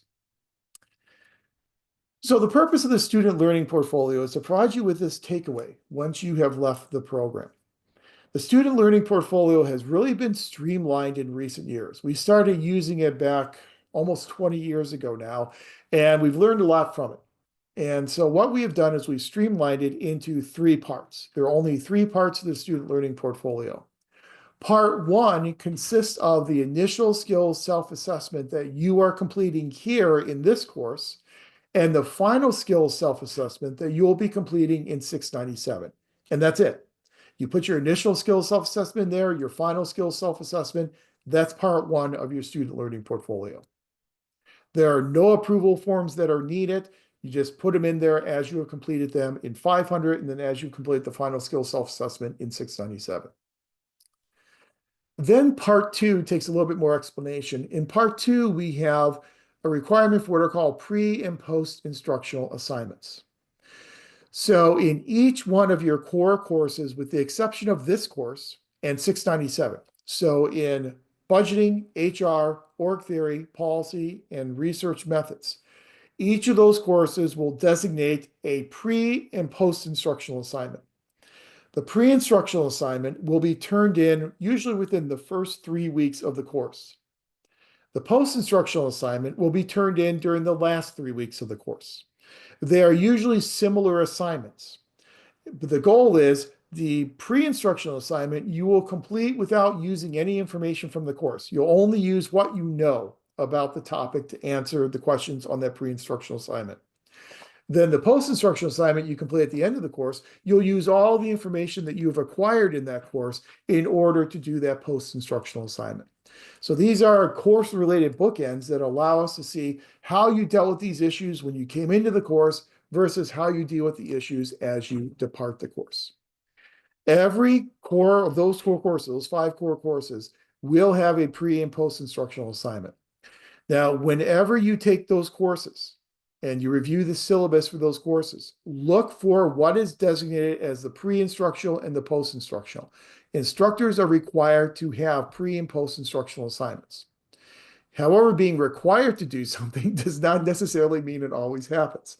So if you do not see a pre and post-instructional assignment identified in that course syllabus, reach out to the instructor and ask the instructor which assignments are pre and which assignment is a post. Now, I'll give you an example. When I used to teach budgeting back in the dark ages, what I would use in my pre-instructional assignment is I would require all students to go out there and acquire a city budget.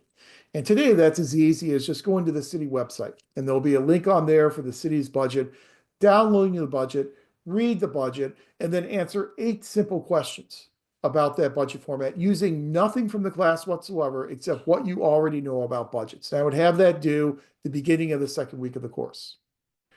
That was the pre-instructional. Then the post-instructional was the exact same assignment using the exact same city budget, but using all the information they acquired in the budgeting course to answer those 8 questions. They could then compare their answers on the post-instructional to the pre-instructional. I could do the same thing, and hopefully it will document some growth in terms of their ability to analyze components in a public budget. And that's what I used to do in budgeting for the pre and the post-instructional assignment. But for part 2, what you'll do is you'll take those pre and post-instructional assignments from those 5 core courses and just include them in part 2 of your student learning portfolio. There are no approval sheets that are necessary. You don't have to make any revisions to those assignments. You just submit them as you submitted them in those courses. So just literally put them in part 2 of your portfolio. Then part 3 consists of your 5 case studies that you completed in 697. And again, no revisions, just as you submitted them in 697, you will submit them in the exact same way in part 3 of your portfolio. And that's it. Those are the 3 parts of the student learning portfolio. The student learning portfolio will then be submitted to your 697 instructor, and you'll do it electronically.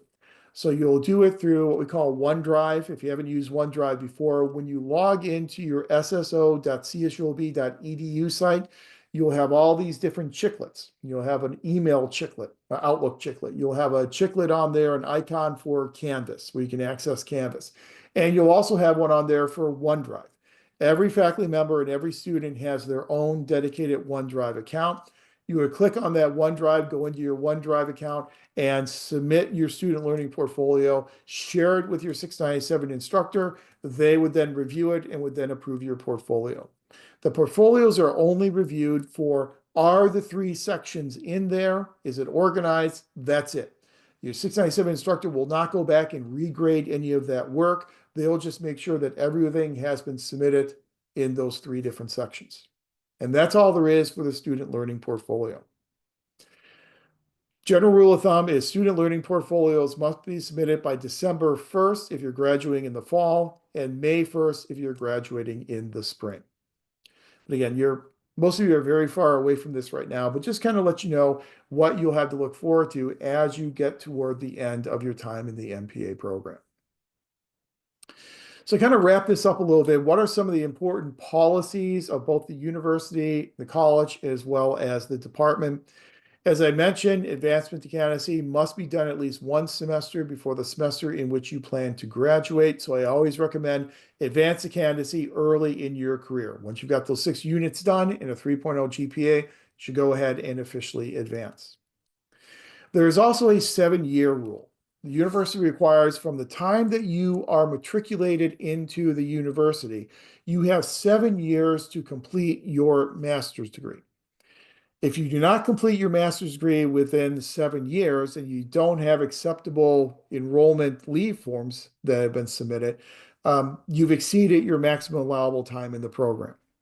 So it's very important that you get all your coursework done and your portfolio submitted and everything done within 7 years of entering the program. If you are not able to get everything done within 7 years, there is what we call a revalidation process for courses. So any courses that you have taken, so if you don't get done in 7 years, you'll have to reapply to the university and reapply to the program. Then once you're back into the program, any courses that you previously took that are less than 10 years old will be automatically revalidated. And our chair, Dr. Butts, will handle that for you. He will revalidate all those courses automatically. If a course is more than 10 years old, it cannot be revalidated, and you would then have to retake that course, regardless of what grade you got in that course when you initially took it. Because a lot of things change over 10 years. And if you were talking about doing a case study in public administration today in 2024, you might do it a lot differently than you did it back in 2014 for some obvious reasons. Also, the university requires that from the time you are matriculated into the university, you must maintain continuous enrollment, meaning that you are enrolled in something in every fall and spring semester. Summer and winter do not count. Those are optional, but you have to be enrolled in something every fall and spring semester until you graduate from the university.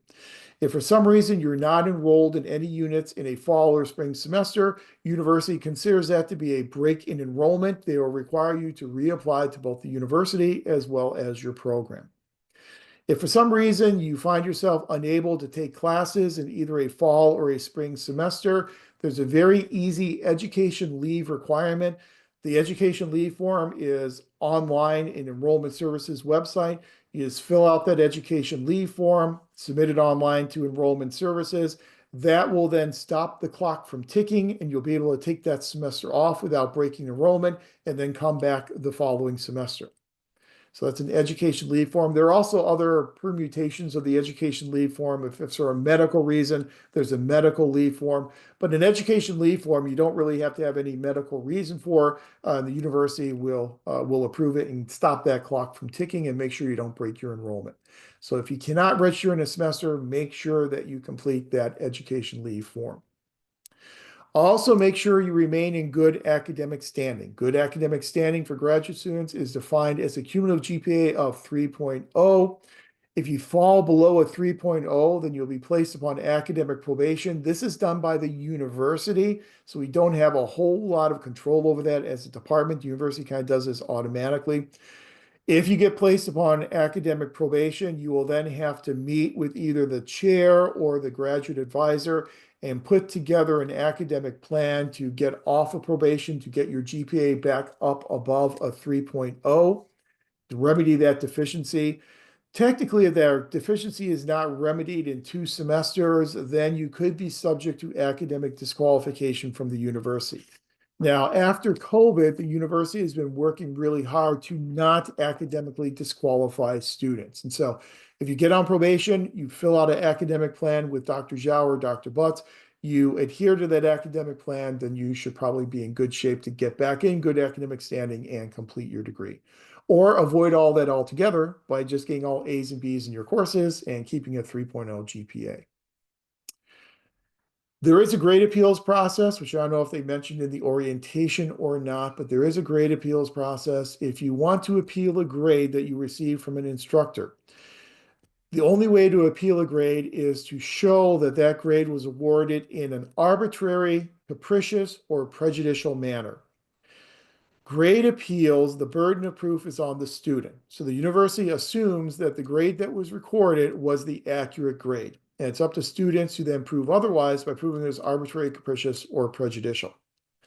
You have to file your grade appeal by the following semester. So if you're appealing a fall grade, you have to appeal it in the beginning of spring semester. Spring grade, appeal it by the beginning of the following fall semester. The grade appeals process is two-part. There's an informal and a formal part. The informal part, you just indicate to the department chair that you want to file a grade appeal, and this is why. And then the chair will try and mediate an agreement between the student and the faculty member. If that informal type of consultation does not work, then the student can file a formal grade appeal. That formal grade appeal goes to the department chair, and the department chair will then assign it to the department grade appeals committee, and then the formal process of due process then goes on. I just mentioned this to let you know it's there. It hardly ever happens. I was department chair for 10 years. I think in those 10 years, we had maybe 2 grade appeals in 10 years. I'm not familiar with one in the past 3 or 4, so it's very rare. Usually if there's a discrepancy, that can be handled informally between student and instructor. And then remember, as you are completing your draft advancement form, all core courses have to be completed before registering in 697. So as you're putting your semester and year in your draft form, make sure that the semester and year of all your core courses predate the semester and year in which you plan on registering for 697. So that's just a really quick recap of probably some of the information that you got in the orientation. But again, it's always good for those who weren't there to have that here tonight. Also, it's good to have a little refresher, even if you were at the orientation. But those are just some of the policies that you'll need to be mindful of as you make your way through the MPA program. Now, before we conclude, I promise I'll let you out here early tonight. The last thing that I want to present to you is a discussion of the mission of the MPA program, some of the public service values that underpin that mission, and then to talk a little bit more about those 5 competencies that you will get as a result of graduating from a NASPA accredited MPA program. So as part of NASPA accreditation, programs need to engage in a rigorous strategic planning process in the development of their missions. And for the past 12 years, I've been sharing accreditation site visits to MPA programs all over the country. And one of the problems a lot of these programs run into is that they don't involve stakeholders in their strategic planning process. So it's basically the full-time faculty that all sit around and decide what the mission will be. That's not good enough. You need to not only have full-time faculty, you need to have part-time faculty, you need to have students, you need to have alums, you need to have employers, you need to have an advisory board involved, you need to have college administration, university administration. You got to have all of your stakeholders involved in the strategic planning and the mission development process. I know Dr. Butts in our last reaccreditation did a really great job of including everybody in this mission development process. And the mission that emerged from that is the mission of the Master of Public Administration program at the Graduate Center of Public Policy Administration: graduated a diverse, ethically and equity-minded student population with the professional competencies and analytical tools necessary for leadership, policy, and management roles in public service, nonprofit, and community-based organizations. We are a Master of Public Administration program, but we have quite a few students come into the program from the nonprofit sector. And a lot of the skills that you learn in this program are translatable between the public and the nonprofit sector. Through the promotion of excellence in professional public service, research, and education, graduates will advance the public good and make a positive impact at all levels of governance and management. So again, the mission came out of input from all the stakeholders. It's a strong mission. It's probably one of the strongest mission statements that I've seen of any program that I have served as a site visit chair for. That mission statement was informed by the public service values of our program. NASPA requires that every program clearly articulate the values that underpin what they do on a daily basis. So in our program, we have identified 7 public service values: enhancing diversity in the faculty and student population. Now, our program is very lucky. We're very fortunate to have one of the most diverse student bodies of any MPA program in the entire country. Where we sometimes struggle is we sometimes struggle in attracting and recruiting diverse faculty members. Now, we have made strides there. We have a new full-time lecturer. Our last 2 tenure track hires have been diversity hires. So we are making certainly strides, but that is something that we continue to work on today. Embracing diversity in our teaching. You'll notice that in a lot of your courses, there are readings that emphasize diversity. We've had that one, the grappling article with Woodrow Wilson, that was added into the readings for this class, trying to enhance the focus on diversity. So you're going to see that across the entire curriculum. Promoting the public interest. We are the public sector after all, and so we are in this to try and promote the public interest, and especially to promote public interest over private interest. And we'll talk a lot about that in a couple of weeks when we talk about accountability and ethics.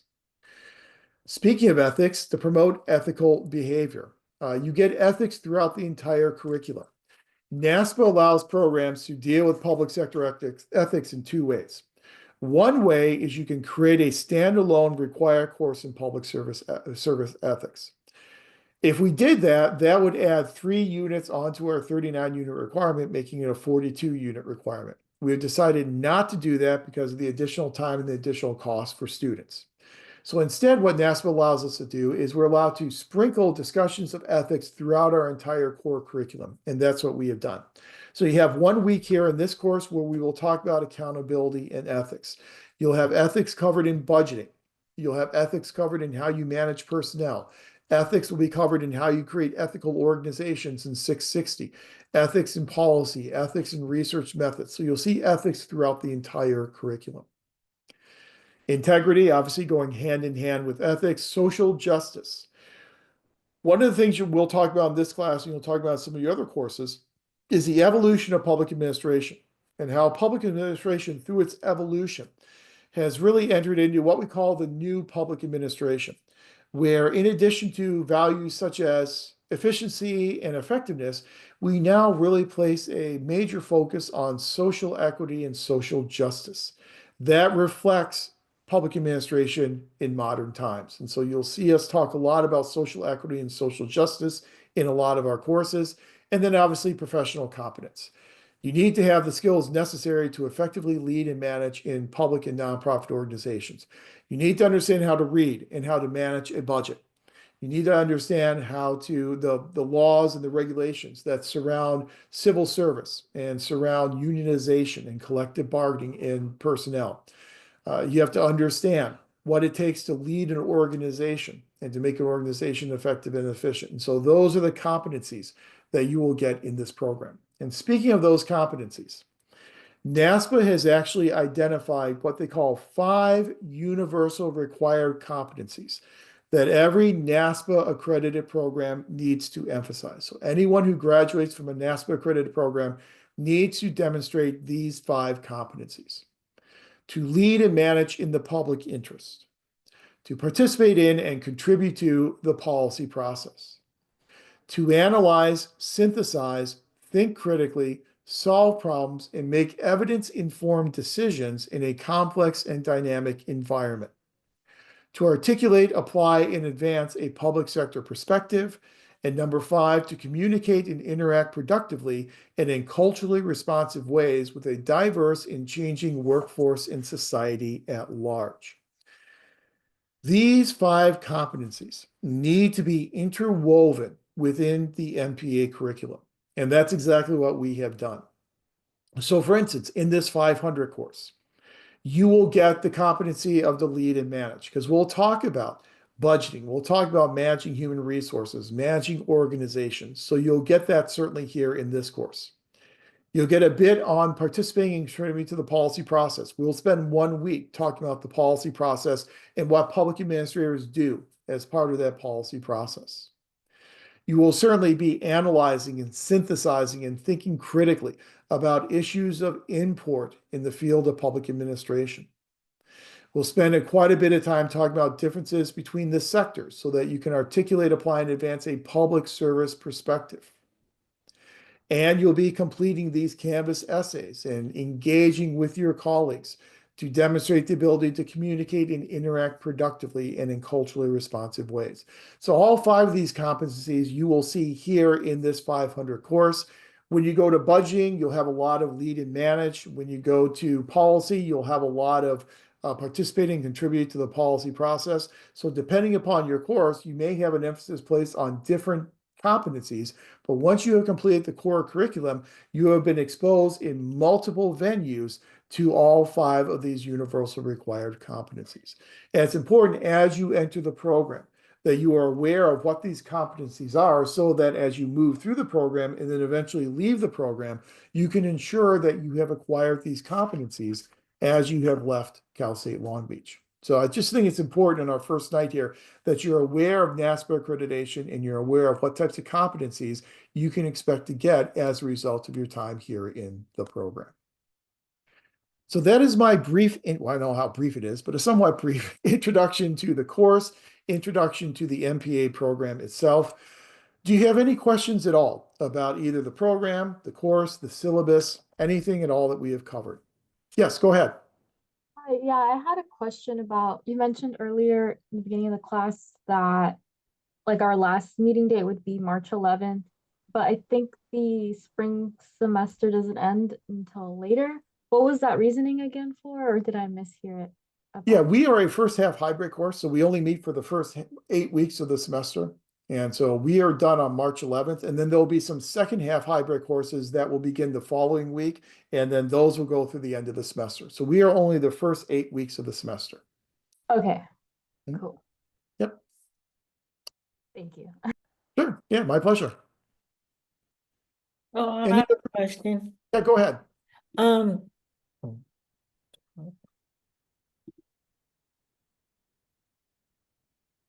Go ahead. We can hear you. Okay. So my question is that for the when we reply to the like assignments, do we have to do our APA like APA, I forgot what it's called, like the APA manual, like how it's supposed to be in a document? That's what I meant to ask. Yeah, if you are using citations for your responses in your Canvas essays, and you are using those citations, you put them in APA format, because we as a department, as a faculty, about, gosh, it's probably over a decade ago, we got together and realized that different courses were using different citations, different format styles, and we decided to all use APA. So every one of your courses should be using APA format. One of the nice things on February 4th, when Kelly Janicek comes over from the library, she will not just talk about doing research in public administration, but she will also, if you haven't used APA before, give you an introduction to APA formatting, and she'll show you examples of what APA should look like. And then I'll also provide you with some websites that if you don't want to purchase the APA manual, you can go to those websites and see, how do you cite a journal article in APA? How do you cite a book? How do you cite a personal communication? So we'll give you an introduction to APA formatting here in this course on February the 4th. Okay, thank you. Sure, good question. Yes, go ahead, Cyrus. I just wanted to quickly make sure I got it down. You said we should petition to graduate a semester before. So if I were hoping to graduate by spring of 2026, for example, I'd want to put in that petition by October 15th of this year, correct? That's correct. Yes. Okay. October Thank you. 15th of 2025 to graduate in spring of 2026. Perfect. Thank you. There's a question in text chat from Sarah. Is Dr. Zhao the person to contact regarding internships? For this semester, yes. Usually Dr. Butts handles the internships. It's kind of a second hat that he wears. But I know he's been working with Dr. Zhao on that as well. So for this semester until May 27th, Dr. Zhao is probably the person to talk to for internships. After that point in time, it would then become Dr. Butts again once he returns as department chair.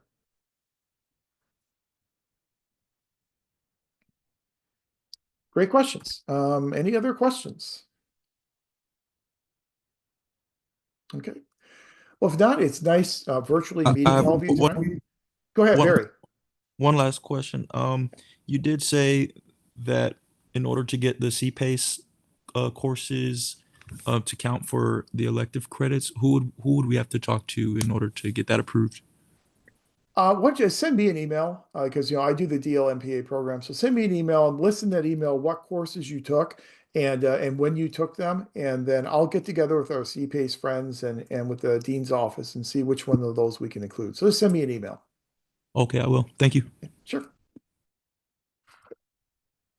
All right, well, we will be back at it again the next Tuesday. And next Tuesday, we will get into American government and the role of public administration in American government. So please do take a look at the articles, take a look at the Constitution, and at least Federalist Papers number 10 and 39.